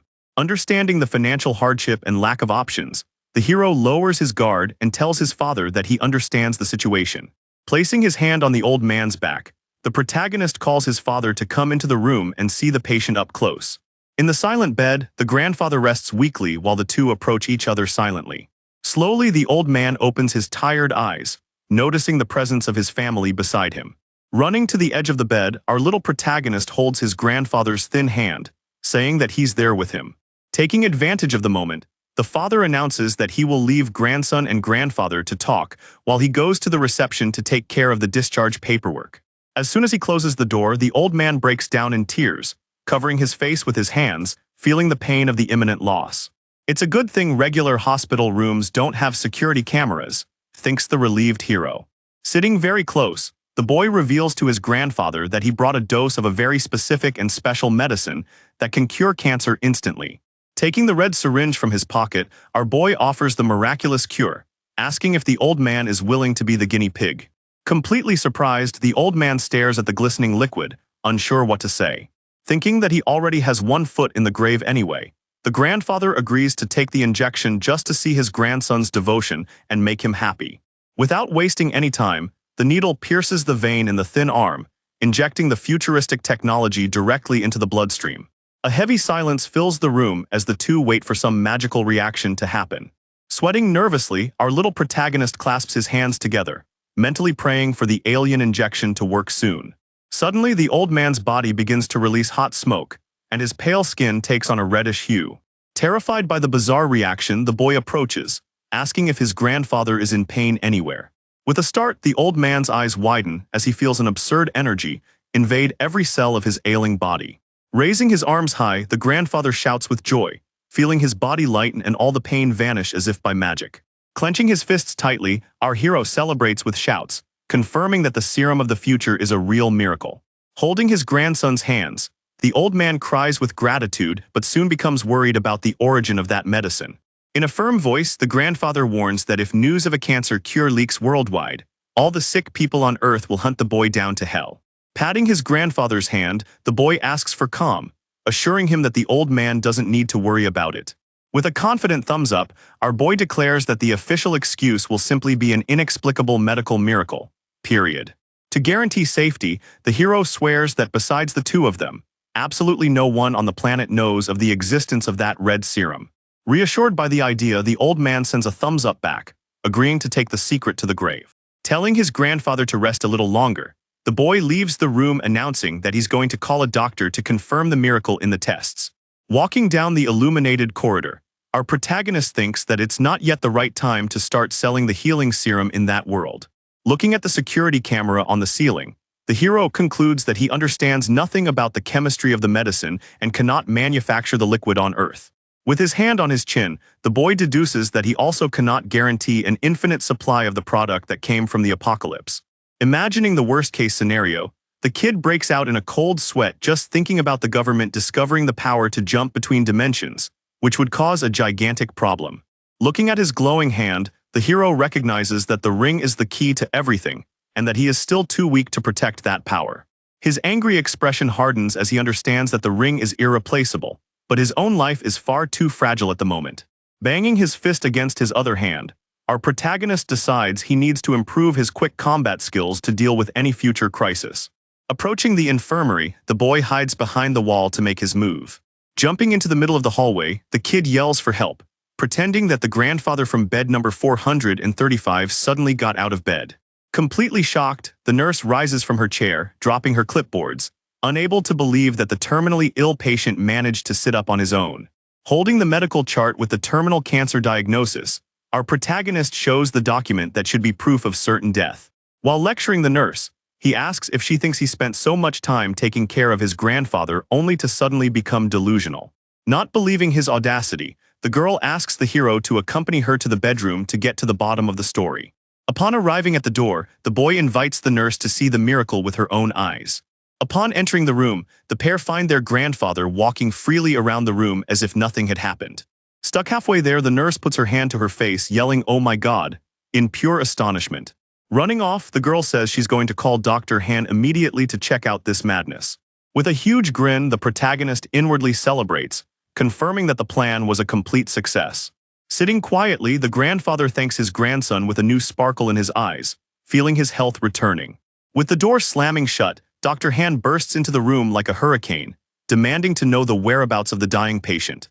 Standing in the corner, the boy points to his grandfather, asking the doctor to check on his current condition. Examining the old man, the boy's father anxiously asks the doctor if his father's health is really as good as it seems. Adjusting her glasses, Dr. Han murmurs that the level of recovery is surprising and defies all logic. Crossing his hands, our protagonist feigns innocence, asking if the old man's body is 100% free of disease. Wearing an impeccable lab coat, the doctor announces that she needs a full battery of tests to understand how this happened. Patting his grandfather on the back, the grandson encourages him to take the tests to prove the miraculous cure once and for all. With a satisfied laugh, the grandfather replies that he will follow his grandson's advice and agree to any test they ask for. Guiding the group to the imaging department, the doctor tells everyone to follow her down the corridors. With a professional demeanor, the doctor assures the hero's father that the hospital will cover the costs to avoid financial hardship. Relieved, the father thanks the doctor while the grandfather walks refreshed beside them. In front of the monitors in the X-ray room, the entire group observes the result of the detailed scan. Pointing to the screen, Dr. Han shows that the cancerous spots have simply disappeared from the patient's system. Lifting his shirt, the grandfather strikes a tough guy pose, joking that he feels about 20 years younger.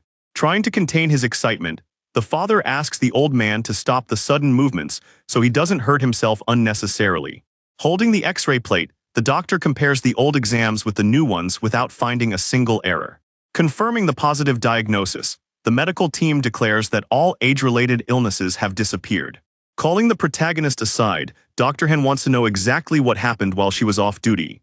Adjusting her glasses, she focuses her gaze on the boy, demanding an explanation for that miracle.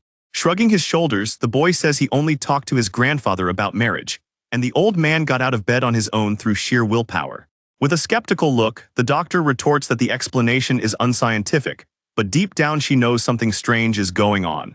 Taking advantage of the moment, the father asks if the old man can be discharged and go home today.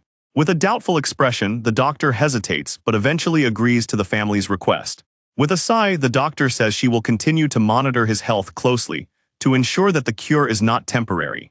The father politely thanks the doctor for her support and invites her to visit their home sometime. Waving a quick goodbye, the family leaves the hospital, leaving the doctor deep in thought in the hall. Watching the three leave, the blonde's father remarks to the boy that Dr. Han would make a great daughter-in-law.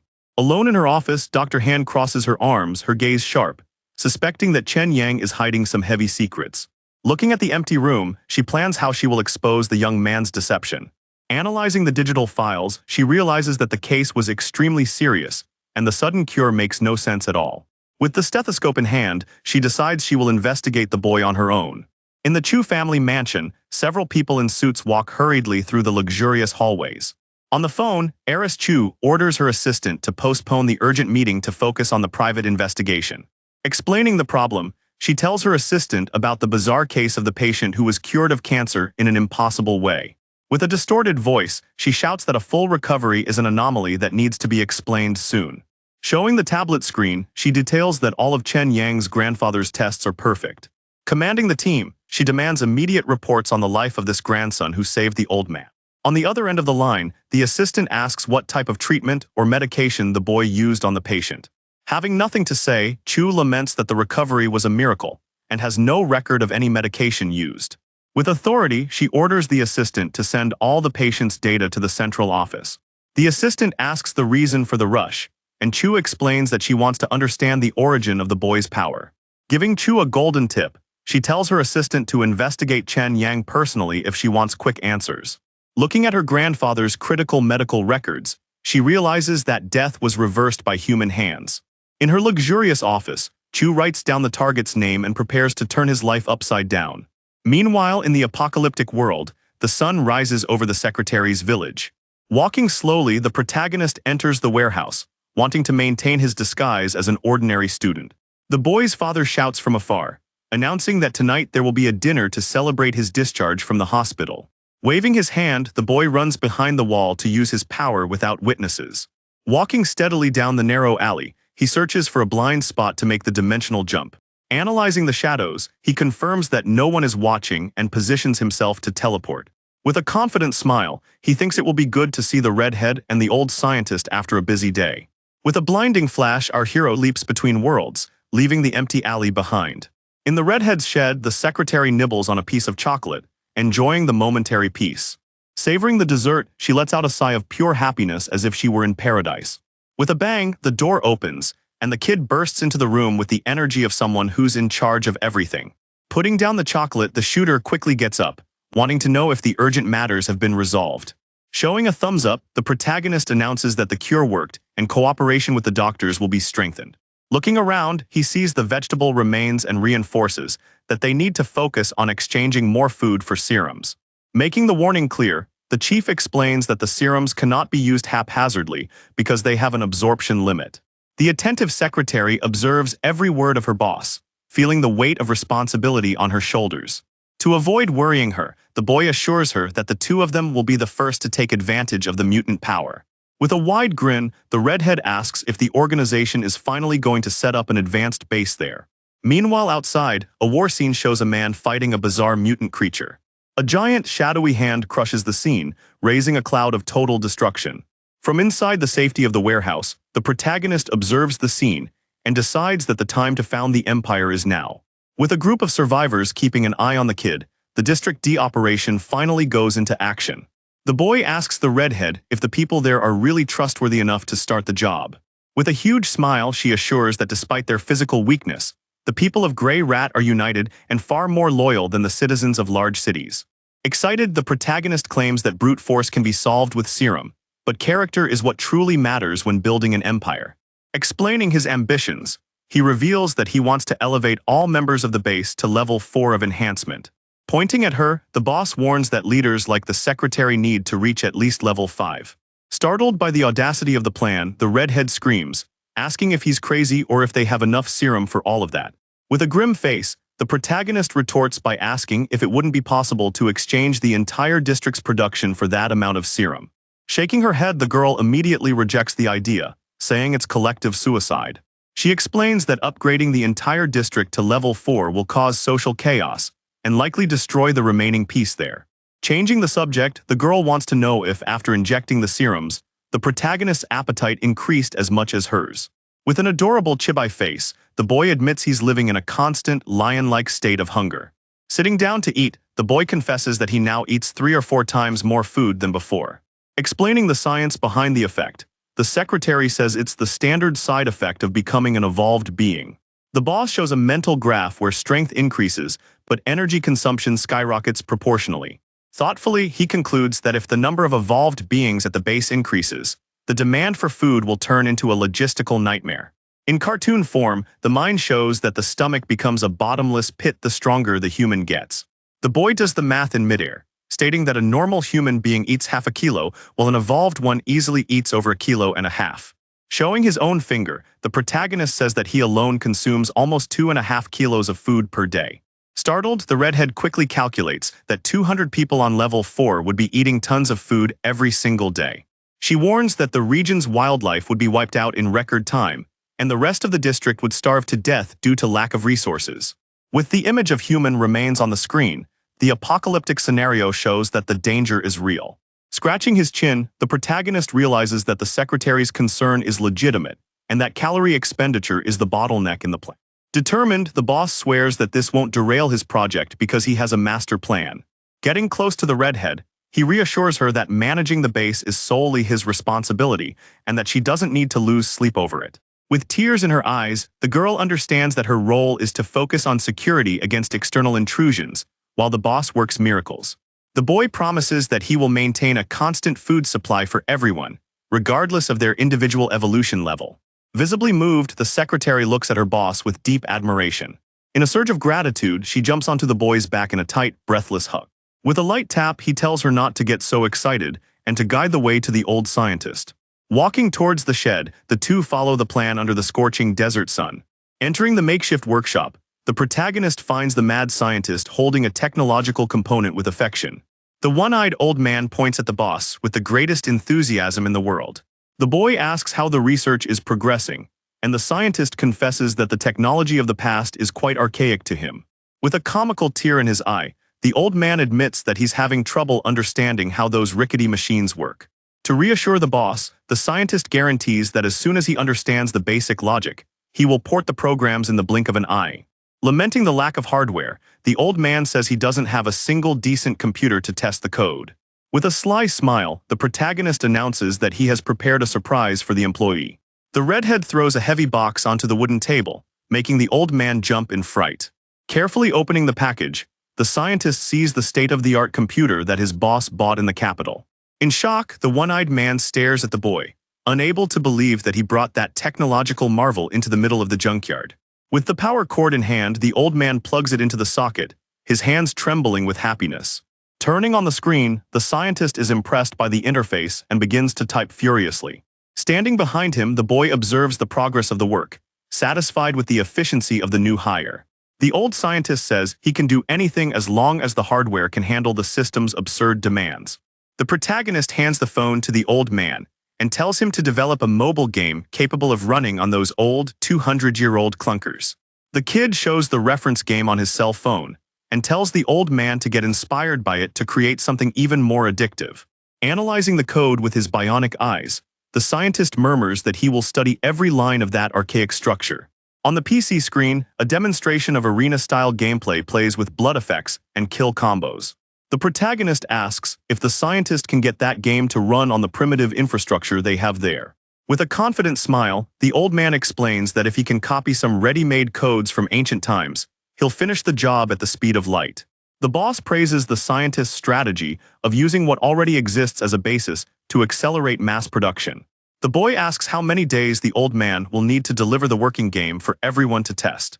Doing a quick calculation, the old man replies that the software will be ready to run in a maximum of 7 days. Shocked, the boy shouts that 7 days is too much of a record time and asks if he's not mixing things up. Thoughtfully, the protagonist compares the timeline to the old market, where a simple game took months to make. He looks at the old man, not understanding how a person alone in the middle of the desert can be so fast at programming. The scientist explains that the technological difference between the eras is what makes his work almost an engineering miracle. Looking at the two of them, the protagonist realizes that the knowledge gap is much deeper than he imagined. Worried that he might be going too easy on the old man, he asks why the boss is silent and looks surprised. The scientist decides to take a risk and accelerate development to please his boss no matter what. The kid runs towards him excitedly, saying that the old man can actually be even faster if he wants to. The boy says he knows other people in the district who are experts in intelligence, and he's going to hire everyone to form a team. The scientist calculates that with more hands, the game will be completed in less than 5 days without error. The protagonist confirms the record-breaking 5-day deadline, and the two begin laughing at the speed of production.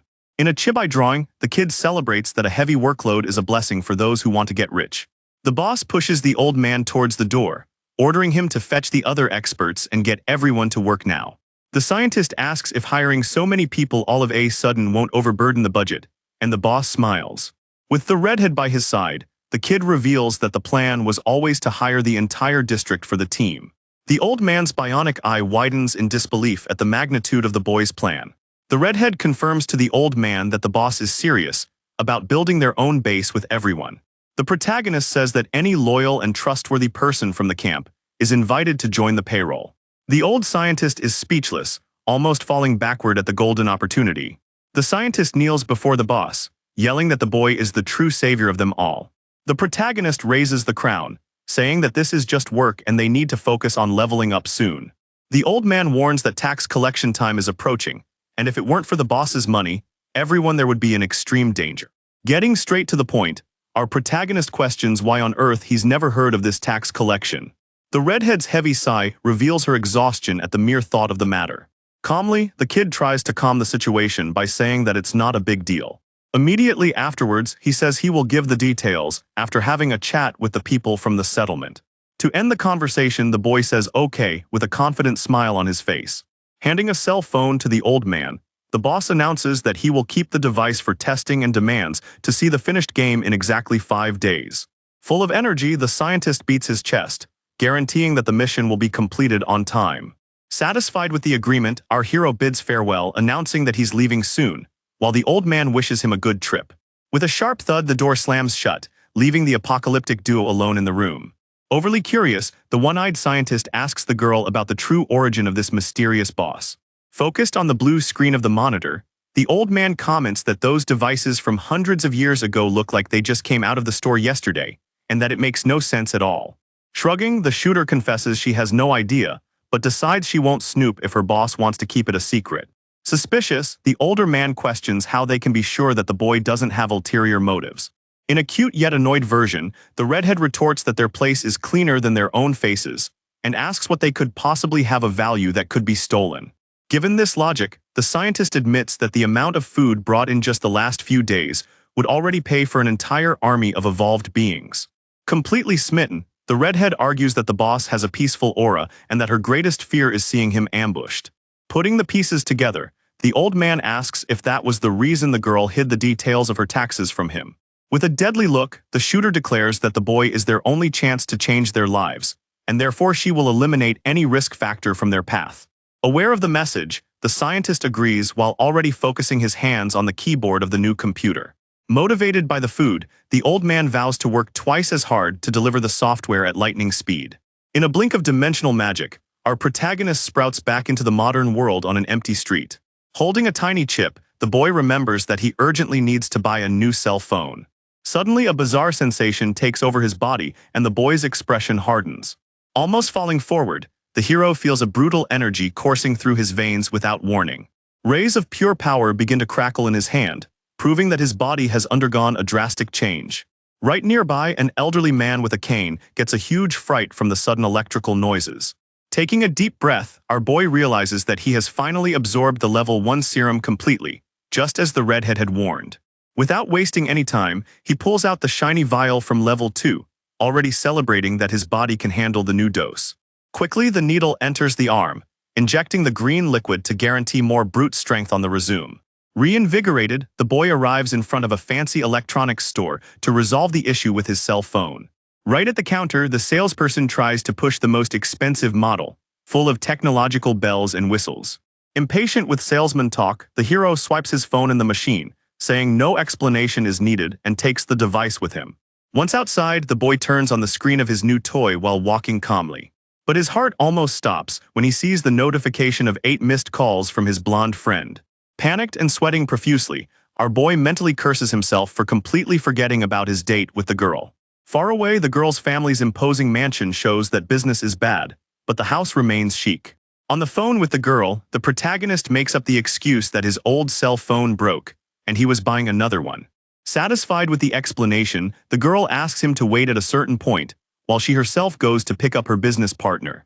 Running down the stairs, the girl shouts for her father, who is sprawled on the living room sofa. All dressed up, the blonde extends her hand, demanding the car keys to pick up her classmate. Suspicious, the father notices his daughter's makeup and makes a joke, asking if the girl feels safe going out alone with a boy dressed like that. Pulling the keys forcefully, the girl scolds the old man, reminding him that he's going there to inspect their bankrupt factory. Only then does the father realize, his face contorted in shock as he understands that the savior of the nation is none other than this childhood friend. In a sudden change of heart, the old man orders his daughter to run to the factory and announces that he himself will escort the dapper boy there.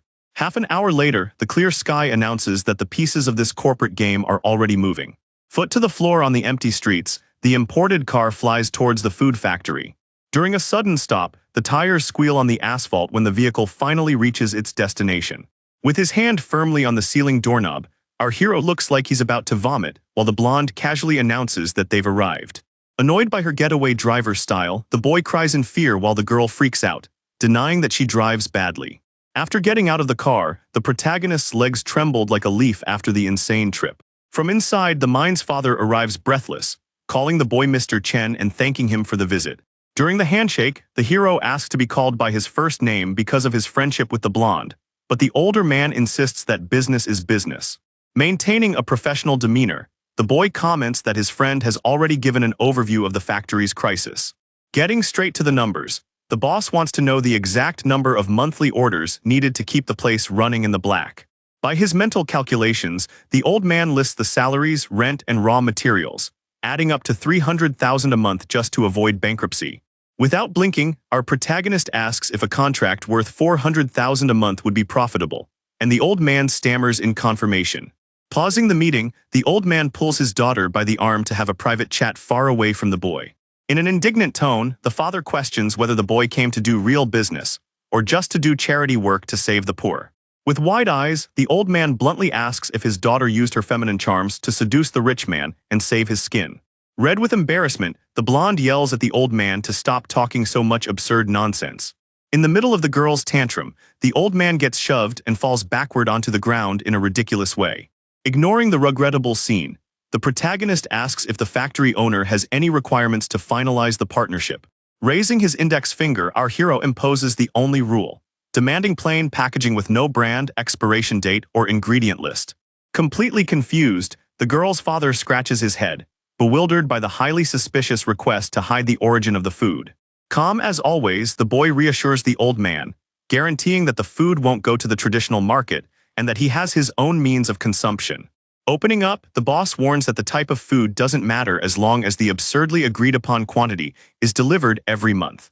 To add fuel to the fire, the protagonist warns that this is just the minimum wage stipulated in the contract and that orders will explode in the future, leaving the old man in shock. Without further ado, our boy proposes signing the paperwork right there to seal the factory's fate. A short time later, the trio is already inside the director's office with the air conditioning on. With his eye on the monitor, the old man asks the client to review every comma of the supply contract. But in a gesture of pure trust, the hero pushes away the keyboard, saying he doesn't need to read anything because he'd vouch for his friend's family. Quickly the pen glides across the paper, officially signing the name of the millionaire savior of the nation. With his cell phone in hand, the boy smiles victoriously, announcing that the money has already been deposited into his account. On the other side of the table, the old man picks up the device to check the bank notification. In a state of shock, the old man's eyes widen as he yells when he sees that the boy paid the full amount of the contract in advance. To close the deal, our hero shakes hands with the chubby older man, saying that he trusts him completely and even more so his blonde friend. Then the scene changes, showing the sign for the dreaded Gray Rat District. In the middle of the sand, a crowd of survivors is already gathered, waiting for news. With the sun beating down, the people whisper, trying to understand what's going on there. Upon arriving at the location, the red-haired secretary informs the boss that all the campers have already confirmed their attendance. When people look at the boy, they scoff at his skinny physique, doubting that someone so small could be trustworthy. Hopelessly, one of the residents grumbles that any new leader will make no difference since they are poor and have nothing to lose. To get attention, our protagonist lets out a loud fake cough, cutting through the chatter. To the point, the kid introduces himself as Chen Yang and announces that he will build his own base there, assuming the position of boss of everyone. Upon hearing the revelation, an awkward silence falls over the room, leaving the hero confused by the lack of reaction. Without missing a beat, he opens his arms and throws out the bait, promising food support to whoever accepts the job. To guarantee loyalty, the boy swears up and down that from today onwards, no one will go hungry under his command. Shocked by the promise, the survivor's eyes widen, asking if it's true that the torment of hunger is over. Crouching down near the people, the boss gives a genuine smile, confirming that the proposal is 100% real. To prove his sincerity right from the start, our protagonist decides to show what he's capable of. With his hand outstretched, the boss announces that everyone present will receive a free egg just for showing up. In an explosion of joy, the crowd goes wild, shouting, "Long live the boss!" while the kid celebrates the perfect reaction. Next to the redhead, the hero warns that the only rule is to follow his plan to transform that junkyard into a respectable base. In the project's vision, the rusty barbed wire fences will soon give way to indestructible concrete walls. As a promise of luxury in the apocalypse, he guarantees that the dilapidated shacks will be transformed into clean, warm homes. In a mental image, the rotten wooden cabin transforms into a chalet worthy of a soap opera. Full of conviction, the boy declares that he will make those people live like real humans and not like rats. Suspicious of the large handout, the residents ask if these wonders are really possible, and the chief says he understands their fear. As a final offer, the protagonist provides a week's worth of food in advance to anyone who signs the contract on the spot. Overcome with emotion, the red-haired sharpshooter throws her fist high in the air, shouting, "Long live your boss." Fueled by the energy, the residents repeat the cry in chorus, praising the new leader. Satisfied with the little show, our hero orders those who accepted the proposal to form a line to sign the paperwork. In a crazy push and shove, everyone runs desperately trying to secure a spot and food. Sitting at the screening table, a 17-year-old candidate reveals that he knows a bit about smart brain technology. Quick to make the decision, the boss hires the young man as an assistant to the old scientist, paying him 25 kilos of food and 6 kilos of raw meat per month. Radiant with his absurd salary, the young man celebrates his great fortune with shouts. Upon handing over the signed paper, our boy sends the message to the next person in line to move forward. At the table, a giant, muscular guy admits he lacks technical talent, but has plenty of brute strength to work with. After reading the file, the secretary introduces the 24-year-old brute as a level 1 enhanced human. Feeling the bodybuilder's arm, the protagonist compliments his physique, jokingly saying the guy was born to be a construction worker. When closing the deal, the boss offers 40 kilos of food and 20 of meat, and the giant accepts immediately, saying it's more than enough. From above, the line of residents seems endless under the desert sun. Tired but happy, the pair celebrate in chibai style that finally all the survivors have been hired. With the base set up, the boy turns to the redhead and confronts her about the gossip regarding the tax collection she hid earlier. With a map open on the table, the secretary points out the routes and begins to explain the bureaucracy of the end of the world. In a serious tone, she reveals that every 3 months the main city charges a head tax, demanding food as payment. Indignant, our hero questions whether the people aren't already starving to death there, and asks why they don't simply flee the district. Saddened by the reality, the girl confesses that the whole world is destroyed and there's nowhere to run. Sighing deeply, she explains that staying in the settlement guarantees misery, but fleeing to the desert is certain death. Disgruntled, the boy retorts, reminding them that there are several strong mutants among them and questioning why they don't rebel against the city. To throw a bucket of cold water on things, the redhead reveals that the rulers maintain a super strong elite squad just to keep the people on a leash. Scratching his chin, the protagonist puts the pieces together and realizes that the big bosses control the food to prevent the poor from buying serums and becoming strong. Jumping up, the boy declares that the more food they have at the base, the heavier the tax collection will be. With blood in his eyes, the boss warns that a confrontation with the big city is inevitable, and therefore they need to frantically buy strength serums. With a clenched fist and filled with hatred, the boy vows that their base must become stronger than the enemy army before the next collection. In a quick flash, the scene changes to a modern, sunny airport. In the lobby, our hero arrives in the capital with his backpack on his back. Lost in thought, he wonders how his roommate is doing setting up the front company. From afar, a female voice shouts the boy's name, echoing through the terminal. Waving loudly, her friend with glasses and a short top jumps for joy when she sees her boss arrive. Surprised by the reception, the protagonist asks why she came to pick him up personally. With a cheeky smile, the girl jokes that he's the big shot now and she's just the paid slave. With a wink, the girl remembers that if she didn't come to pick up her boss, he wouldn't even know the address of his own office. Completely unfunny, the kid sweats in chibai form, admitting that the employee is absolutely right. Standing in front of an imposing commercial building, the pair observe the Empire's new headquarters. In the middle of the fancy hallway, the girl explains that the regular offices are on the sides, and the boss's office is the last one at the back. With his hand on the silver doorknob, the door to luxury opens with a click. Upon entering the spacious office, the woman anxiously asks if the boss liked the space. With a smile of approval, our hero confirms that the place is perfect and exceeded expectations. Right after that, the kid pulls out the executive chair and sits down with the air of someone who owns the world. Getting straight to the point, he asks how the team hiring is going.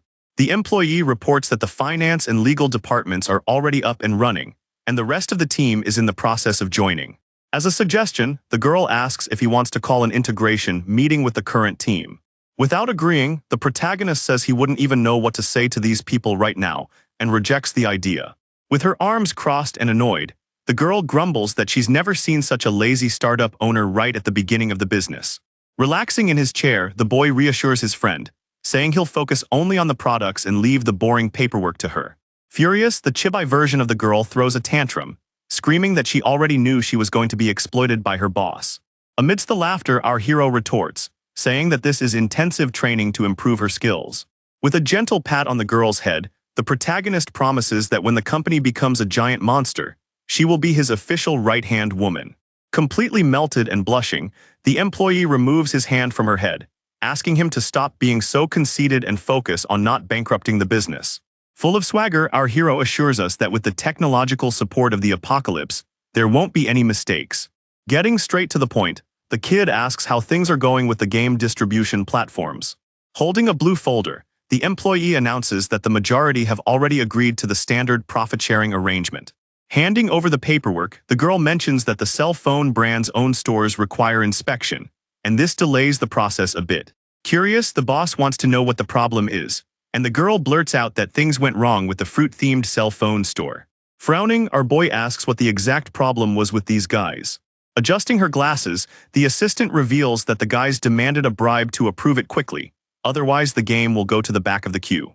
Furious, the protagonist frowns and bluntly states that he will not pay bribes to any mobster.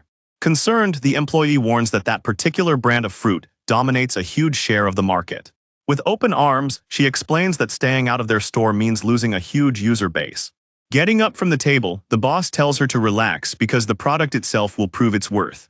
Full of confidence, the kid swears that sooner or later the platform will be begging on its knees to have their game. Shrugging, the girl agrees and says that the final decision rests with the boss before returning to work. Turning his back, our protagonist observes the view from the window of the chic office, pondering the future. Seated in the executive chair, the hero relaxes with his arms behind his head, ready for the next move. In the brilliant mind of the kid, the crazy idea arises to create his own cell phone brand to monopolize the entire market. With a sly smile, the boy already imagines the money coming in by charging fees for other people's games. Putting his feet back on the ground, the boss realizes it's still too early to dream so big. With his hand in his pocket, our protagonist decides that the best thing to do now is to head home and rest his brain. Crossing the building's lobby, the hero crosses paths with an elegant woman with pink hair. In a quick bump, the girl lets out a little scream of surprise when she comes face to face with the boy. Looking closely at his face, the woman recognizes her former colleague, while the boy says her name at the same time. Full of mockery, the pink-haired girl immediately asks where his clingy girlfriend is. Confused by the gossip, our little protagonist makes a blank face until he remembers the lie his platinum-haired colleague told at the restaurant. Ignoring the provocation, the boy changes the subject and wants to know what she's looking for in that building. Full of herself, the woman replies that she came to participate in a very important job interview. With a confident smile, the girl affirms that she's ready for a change of scenery and to shine in her new career. Sweating profusely, the protagonist mentally prays that the job opening isn't at his secret company. Taking a step back, the hero wishes good luck and tries to escape, but the socialite screams, begging him to wait. Stopping halfway, our boy turns his face away in boredom, asking if she wants anything else. Somewhat awkwardly, the woman hesitates before revealing the real reason she stopped the young man. Bringing up a topic, the pink-haired girl mentions that next week a guy named Jiang is going to host a dinner for former students and asks if he'd like to go. With his hands in his pockets, the boy questions her insistence, and she explains that the few colleagues in the capital need to stay in touch. The calm protagonist accepts the invitation immediately and promises to attend the event without fail. In the blink of an eye, the scene changes to the desert, where the group is already sawing heavy wood to build the base. Upon arriving at the construction site, our hero is greeted with shouts of respect from the sweaty workers. The boy goes straight to the foreman and asks the bodybuilder how the progress on the defense barricades is going. With a huge smile, the big guy assures that with a full belly, people work twice as fast. Beating his chest, the cowboy warns that in a few days the wall will close, and no ordinary mutant monster will get inside. Analyzing the security, the boss questions whether the defense can withstand an attack against enhanced humans, and not just against stupid animals. Scratching the back of his neck, the bodybuilder admits that simple traps aren't very effective against smart people. Thoughtfully, the boy concludes that the only way forward will be to spend more resources to buy heavy weapons for the camp. Breaking the silence, the big guy points to the horizon, announcing that the secretary has just returned. In the midst of the sandstorm, a female silhouette emerges, walking confidently towards them. Removing her dust mask, the red-haired sharpshooter smiles in relief and announces her triumphant arrival to the boss. In a cute scene, the chibi version of the boy thanks the girl for her effort with open arms. Inside the dark shack, the secretary points to the giant bag, confirming that she brought all the requested serums. Opening the briefcase, the level 4 vials glow brightly, guaranteeing the evolution of the entire team. Holding the boxes, our hero asks if the medical association didn't suspect anything about that monstrous purchase. With a victorious pose, the redhead explains that the guys loved the trade, because they hit their entire year's goal in one fell swoop. Satisfied with the gossip, the boss gives the order to start injecting the guys today. Handing her the briefcase, the boy delegates the task of strengthening the base's army. Clutching the box, the shooter warns that after the evolution, everyone's food consumption will easily double. With a pat on the head, the boy tells the secretary to relax because there's no shortage of food in stock. In a cloud of thought filled with fast food, the boss promises to bring new and luxurious flavors to the employees. Drooling with desire, the chibi version of the girl almost had a fit begging to eat these wonders right away. Laughing, the protagonist vows that his loyal secretary will be the first to sample the new menu items. Surrounded by little hearts, the boy enjoys the compliments from the employee who calls him the best boss in the universe. Getting back to serious matters, our hero crosses his arms and asks if there's been any more dangerous news on the streets. Cold and calculating, the redhead drops the bombshell, warning that the rumor about the giant food swap has already reached the ears of her enemies. Worried, the shooter confesses that the diversionary tactics along the routes were not enough to hide their wealth. Crouched near the bags, our hero admits that the leak was inevitable, and now the top priority is to focus on pure combat power. Standing again, the boss orders the secretary to adjust everyone's weekly salary right after the strength injections. Firm in her commitment, the woman swears she will recalculate and deliver the correct bill to her boss. With a dark, strategist-like gaze, the kid orders her to choose the smartest guys at the base to become undercover spies in the city. Drawing the plan, the redhead agrees that monitoring the enemy elite's movements is the best defense at the moment. Interrupting the employee, the protagonist warns that the mission goes far beyond simply keeping an eye on the movement. With anger in his voice, the boy demands to discover every trick up the sleeve that the city's rulers are keeping under lock and key. Clenching his fist, the leader decrees that total intelligence is the only guarantee of victory in the war to come. With the mission given, the secretary grabs the IV bag and turns her back, ready to carry out the orders immediately. Before leaking, the girl throws out that the old one-eyed scientist has already finished the mysterious project on the computer. With a wink, the girl asks if the boss wants to go and check the results of the work with his own eyes. Smiling from ear to ear, the redhead shows pure pride in the camp's technical team. In a state of shock, our hero lets out a cry of joy upon learning that the mobile game is finally ready. In a marathon-worthy sprint, the kid runs through the dirt alleys, eager to test out the new virtual gold mine. Bursting through the door, the kid yells for the one-eyed old man, asking if the game is really over. In front of the bright screen, the scientist says that the boss arrived at the exact time the tests ended. Sitting at the table, the old man slowly turns around, and a cute virtual pet appears flying beside him. In pure shock, our protagonist's eyes widen and he screams, asking what kind of creature that is. Pointing to the air, the scientist proudly announces that that creature is precisely the content of the game. Stroking the virtual mascot, the old man explains that he used holographic projection to create the augmented reality effect that the boss wanted. Enchanted by the technology, the hero tries to touch the creature and questions whether a regular cell phone can handle running it. Maintaining his genius pose, the scientist confirms that it is clear that it rotates and then types again on the keyboard.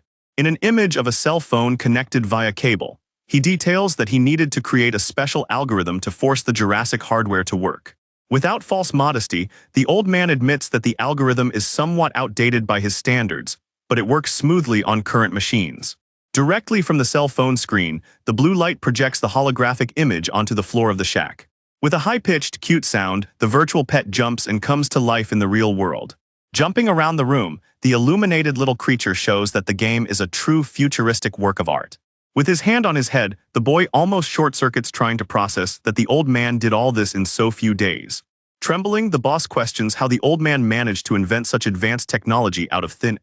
Scratching his goatee, the scientist wonders if his boss's silence means he hated the result. Regaining his voice, the protagonist asks what the distance limit is for the creature's hologram to work. The old man explains that the maximum range is 3 meters, since it depends on the cell phone camera to work. Panicking, the kid grabs the old man by the shoulders and demands to know if the programming is all done in old languages. Confused by the aggression, the scientist claims to have created a new language that surpasses all expectations. Completely overwhelmed by the employee's brilliance, our hero releases his shoulders, but the old man falls hard backward. Lying on the floor, the scientist raises his trembling hand and confesses that he hasn't slept for days and needs a rest. Feeling a pang of guilt, the boy sits the old man down in the chair and tells him to relax. Taking a deep breath, the old man says he's calm and asks the boss to send the questions. Making conversation, the kid asks what the game file size is, thinking it must be monstrous. With a chuckle, the scientist reveals that he used cloud technology, and the file is no more than 400 megabytes.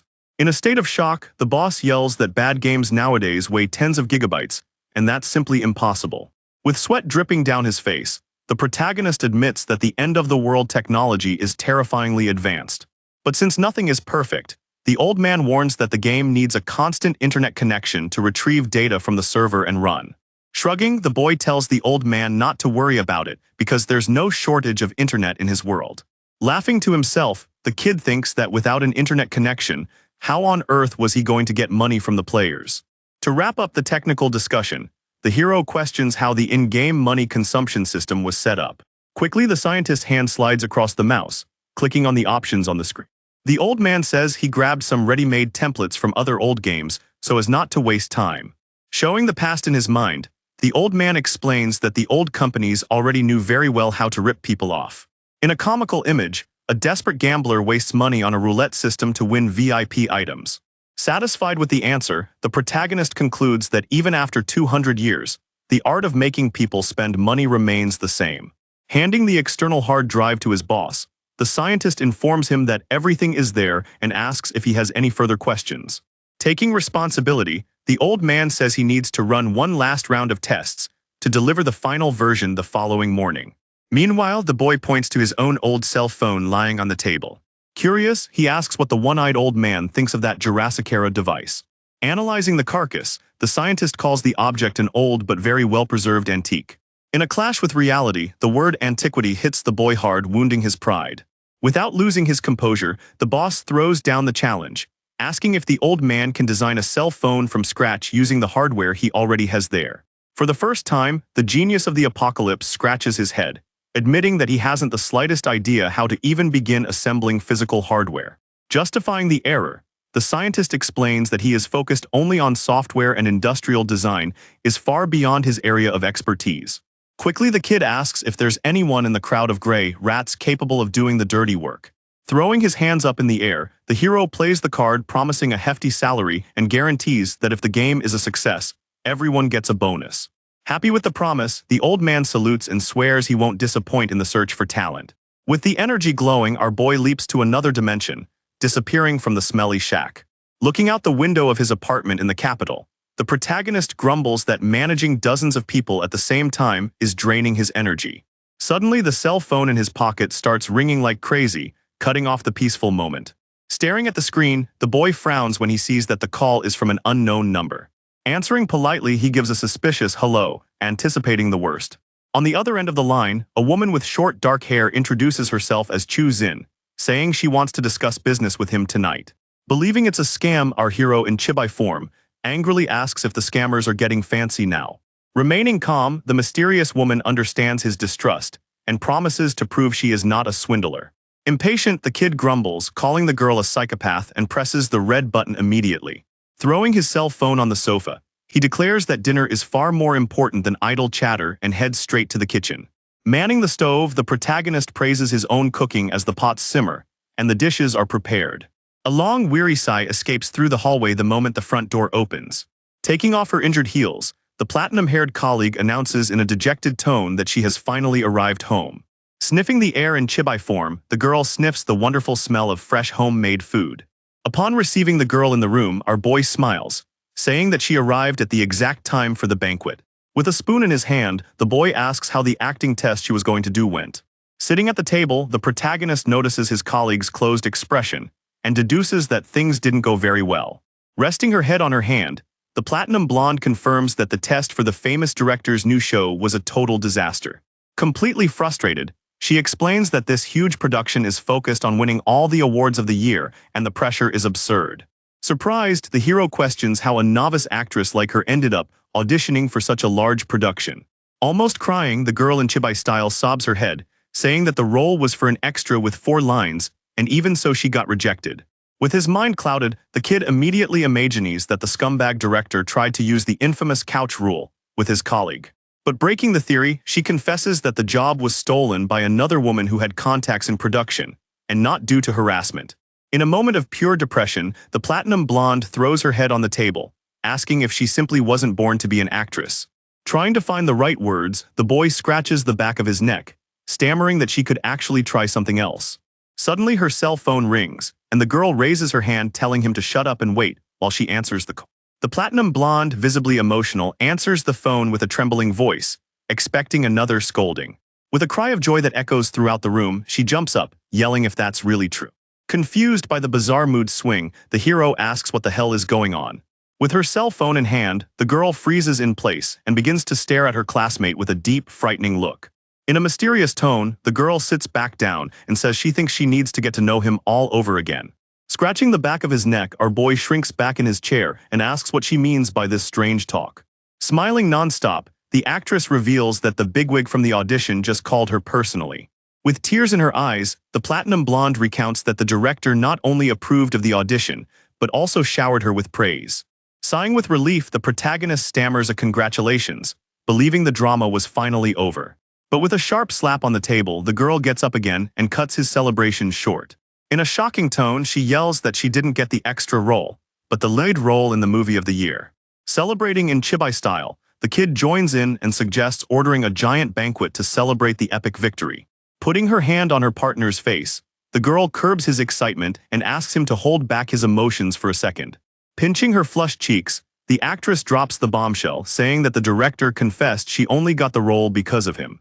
Completely bewildered, our protagonist repeats the story, claiming that he doesn't know any film directors in his life and that this is all nonsense. Suddenly, the image of the mysterious woman flashes in the boy's mind, and he instantly understands who pulled the strings behind the scenes.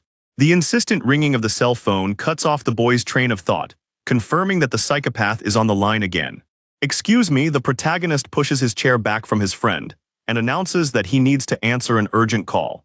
Away from the dinner table, he lets out a dry hello, trying to maintain his tough guy pose. On the other side, the woman sitting in a chic executive chair asks if Mr. Chen liked the welcome gift. Walking down the corridor, the hero swallows hard, realizing that the mysterious woman has a great deal of power and influence. In a mocking voice, the madam asks if he now believes that she is not the leader of any gang of swindlers. Getting straight to the point, the kid questions why someone so important would waste time investigating and wanting to talk to an ordinary guy like him. Cold and calculating, she ignores the question and warns that she will send an address by message, demanding that he go there alone. Before the boy could complain, the call dropped, leaving him furious with his cell phone in his hand. Returning to the room, the platinum blonde deduces that the so-called influential friend was lying and that he didn't interfere in her casting. With a suspicious look, the actress tries to get the truth out of him by asking what kind of business he's involved in to have such powerful people pulling strings for him. Worried about her partner, the girl concludes that the guy who did that is plotting something huge and dangerous against him.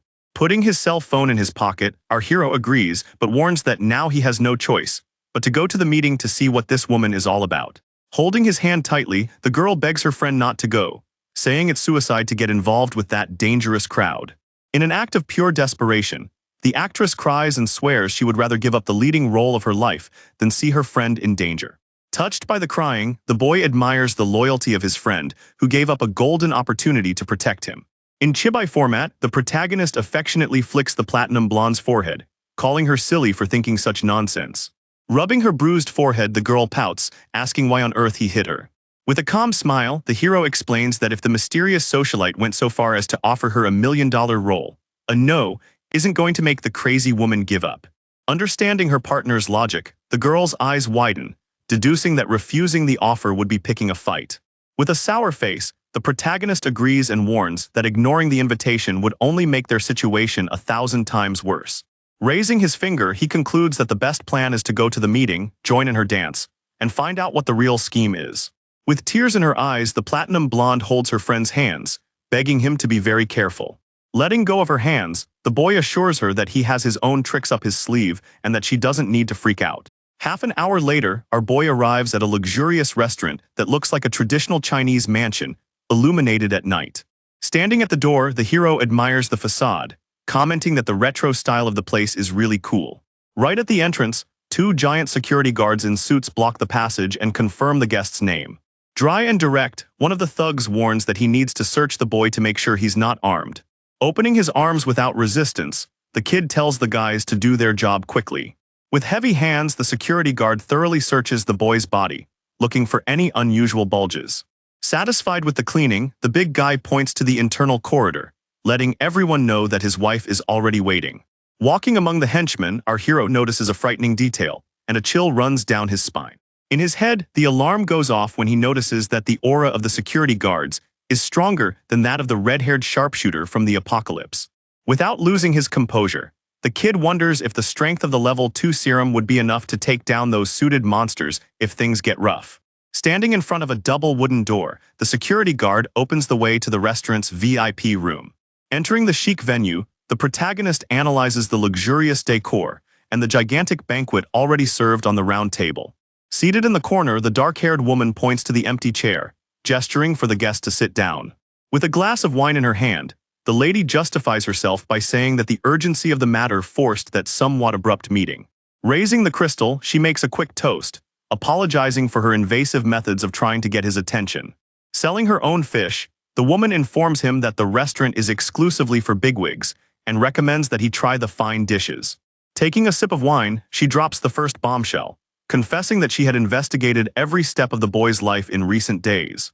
Without expressing anger, the protagonist crosses his arms, retorting that anyone would be furious to have their life turned upside down without permission. With a gentle click, the glass returns to the table, dictating the heavy rhythm of the conversation. Opening her hands, the madam explains that she only wanted to confirm that the young man was a nobody, with no connections to the powerful families of the city. Maintaining a superior pose, she claims that the background check was mandatory for the security of the business she wants to propose. Sighing, the boy plays along with her and agrees that a commoner would never have contact with a big shot loaded with money for nothing. With a victorious smile, the woman agrees, and the boy questions the real reason for all that hunting. Looking the protagonist in the eye, the madam reveals the truth, saying that the miraculous cure for his grandfather's cancer was what connected the two of them. In a violent shock, our hero's eyes widen and he sweats cold, realizing that his most dangerous secret has been leaked to the streets. Trying to play dumb, the boy feigns ignorance, saying he has no idea what she's talking about. Cutting through the nonsense, the rich woman raises her hand and tells the boy to stop pretending he doesn't know anything. Promising him the moon and the stars, she offers an absurd reward package if he reveals how he cured his terminally ill grandfather. Raising her first finger, the woman vows to erase all hospital records to protect his secret from the government. With her second finger in the air, the lady proposes laundering his shell company through a venture capital fund to make everything legal. In a heavy blow, she releases the third bonus, offering an incredible $100 million in exchange for a generous share of the company's stock. Holding his chin, the protagonist analyzes the absurd advantages, but realizes he still needs to hear the last part of the agreement. With her eyes closed, the woman creates suspense, making the atmosphere in the room incredibly tense. When she opens her eyes, Madame plays her final trump card, guaranteeing the protection and eternal friendship of the dreaded Chu family. Scratching his chin, the hero thinks quickly, realizing that if he accepts the offer, he won't have to spend hours laundering money on silly games. Using her influence, the rich woman throws in the old man's face that his name is Chu Liangpeng and tells the boy to look it up. Opening the encyclopedia on his cell phone, the boy's eyes widen when he sees the photo of his grandfather in uniform. With his face to the ground, the hero asks if that big-shot military man is really her grandfather. With a wink, the madam teases, asking if he now understands the weight of his friendship with the Chu family. Sitting on the edge of his chair, the protagonist thinks he can solve his money problems quickly with apocalypse serums, but having a powerful family behind him is the icing on the cake. Breaking a cold sweat, He realizes that his old man's medical records are a ticking time bomb and need to disappear urgently. Analyzing the situation, the boy realizes he needs a top-notch bodyguard to protect his business, and she's the perfect candidate. Full of attitude, the boy crosses his arms and asks how he can trust a woman who makes threats disguised as agreements. Swirling the wine in her glass, the lady proposes to offer the first 2 rewards up front and leave the friendship for the future. With a sinister smile, the wealthy woman warns that her grandfather is on his deathbed, and the cure needs to take effect immediately. Putting on a show, the hero agrees, but imposes the rule that he will only deliver the miracle dose 1 day after receiving the bonuses. Agreeing, the woman assures that if the cure is real, she herself will thank them personally afterwards. Cutting to the chase, the kid announces that he doesn't want any visitors and only demands that she take the secret to the grave. By shaking hands, the agreement is sealed on the basis of mutual distrust. Raising his glass, the protagonist proposes a final toast, sealing the dangerous alliance with the mysterious madam. With a clinking of crystal, the glasses clink, marking the end of the evening's negotiations. As soon as the hero disappears through the door, the security guard enters the room and announces that the guest has already left. Immediately, the woman orders the henchman to keep an eye on the boy and to warn her if he tries to escape or makes a wrong move. In a somber scene, the wealthy woman holds her intubated grandfather's hand in the hospital, begging the boy not to be a false messiah. Back at the apartment, a noise at the lock wakes the platinum-haired colleague who is sleeping on the sofa hugging a pillow. Sleepily, the actress asks if her friend has finally returned from his meeting with the mafia. Quickly getting up, the girl clasps her hands together worriedly, asking if the rich woman hasn't done anything bad to him. Stroking her hair, the boy laughs and makes up a story that the lady only wanted a simple favor, and that everything is under control. With a radiant aura, the boss tells the employee to relax and prepare to shine in the leading role. Suspicious of the sudden peace, the girl blurts out, "Is this serious?" with wide, worried eyes. Pinching the actress's chibi-shaped cheeks, the boy playfully asks if he looks like someone who pretends to be okay when he's actually in trouble. Relieved, the platinum blonde smiles back, calling her friend the most trustworthy person in the world. Suddenly, a bang on the door breaks the romantic mood, and the girl with glasses bursts in like a hurricane, calling for the actress. Flushed and coughing uncontrollably, the blonde tries to disguise the intrusion while the platinum blonde panics completely at being caught. Sweating nervously, the colleague in the suit makes up the excuse that she bumped into another crazy person on the street today and needed to vent. Escaping the awkward atmosphere, our hero announces that he's going to the bedroom first. Waving goodbye, he sneaks inside, closing the door and leaving the 2 women gossiping alone in the living room. Alone in the room, the boy's face changes instantly, and an expression of danger takes over. Falling to his knees on the floor, he feels his body heat up, and the energy from the serum signaling that the absorption of level 2 is complete. With a sharp sound, the protagonist's heart races, igniting a violent red light in his chest. Sweating profusely, the boy swallows hard, confirming that the sensation is exactly the same as during the first mutation. Rising with a punch in celebration, our little protagonist vibrates with the speed of adaptation of his own body, feeling his muscles tingling. Unleashing a rapid sequence of punches in the air, the hero tests his new speed, leaving a trail of light across the room. With a direct punch, the generated wind shakes the clothes and the bedroom curtain, proving the absurd strength it has just acquired. Smiling at his own fist, the boy realizes that his physical strength has doubled during the game. Rubbing his chin, he remembers the secretary's warning that the break should be a week, but he sucked it all up in less than 3 days. Pulling the green vial from level 3 of his inventory, the boy's hand trembles, unsure whether to just go crazy and inject the stuff. Grabbing the tube, the protagonist decides to be cautious and postpones the dose to first discover why his body is so accelerated. The scene changes in a flash to the miserable slum of the Grey Rat District in the apocalypse. With a heavy kick, the boy opens the rusty metal door of the shed, calling for the employee. Shouting for the boss, the red-haired sharpshooter runs with open arms upon seeing the hero enter. In a gigantic leap, the girl hugs the boy's neck, clinging to him in pure joy. Trying not to fall backward, the boy points his finger in her face, warning her that he has a serious question to ask. Getting off his lap, the girl adjusts her clothes and asks what the problem is this time. Showing the empty green vial, the boss confesses that he has already absorbed all of Serum 2 and wants to know how it happened so quickly. With a look of astonishment, the secretary swears she has never heard of such an insane absorption rate in her life. Holding her chin, the shooter closes her eyes and puts forward a crazy theory about the case. In chibi format, she explains that the serum first repairs radiation-damaged cells and only then increases muscle strength. Pointing to a giant clock behind him, she decrees that the more radioactive waste in the body, the longer the healing process takes before evolution. With a relieved smile, the redhead concludes that the boss absorbed it quickly because his body is completely pure and without any radiation. Sadly, she compares them to the inhabitants of the apocalypse, saying that everyone there was born with contaminated blood from the cradle. Suddenly, the mind jams and asks how on earth the boss managed to remain immune to the filth of a destroyed world. Sweating profusely, the kid tells the most blatant lie, inventing that his secret organization has super-advanced anti-radiation technologies. Giving a forced laugh, the protagonist scratches the back of his neck, trying to disguise the flimsy story.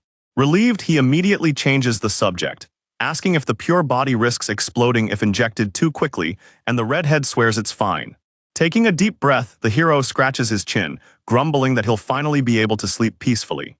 Switching into boss mode, he orders his secretary to run errands and get another red recovery serum for tomorrow.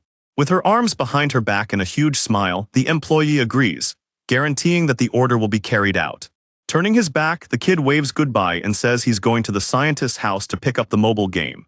In front of the old man's Jurassic workshop, a blinding gleam cuts through the gray landscape.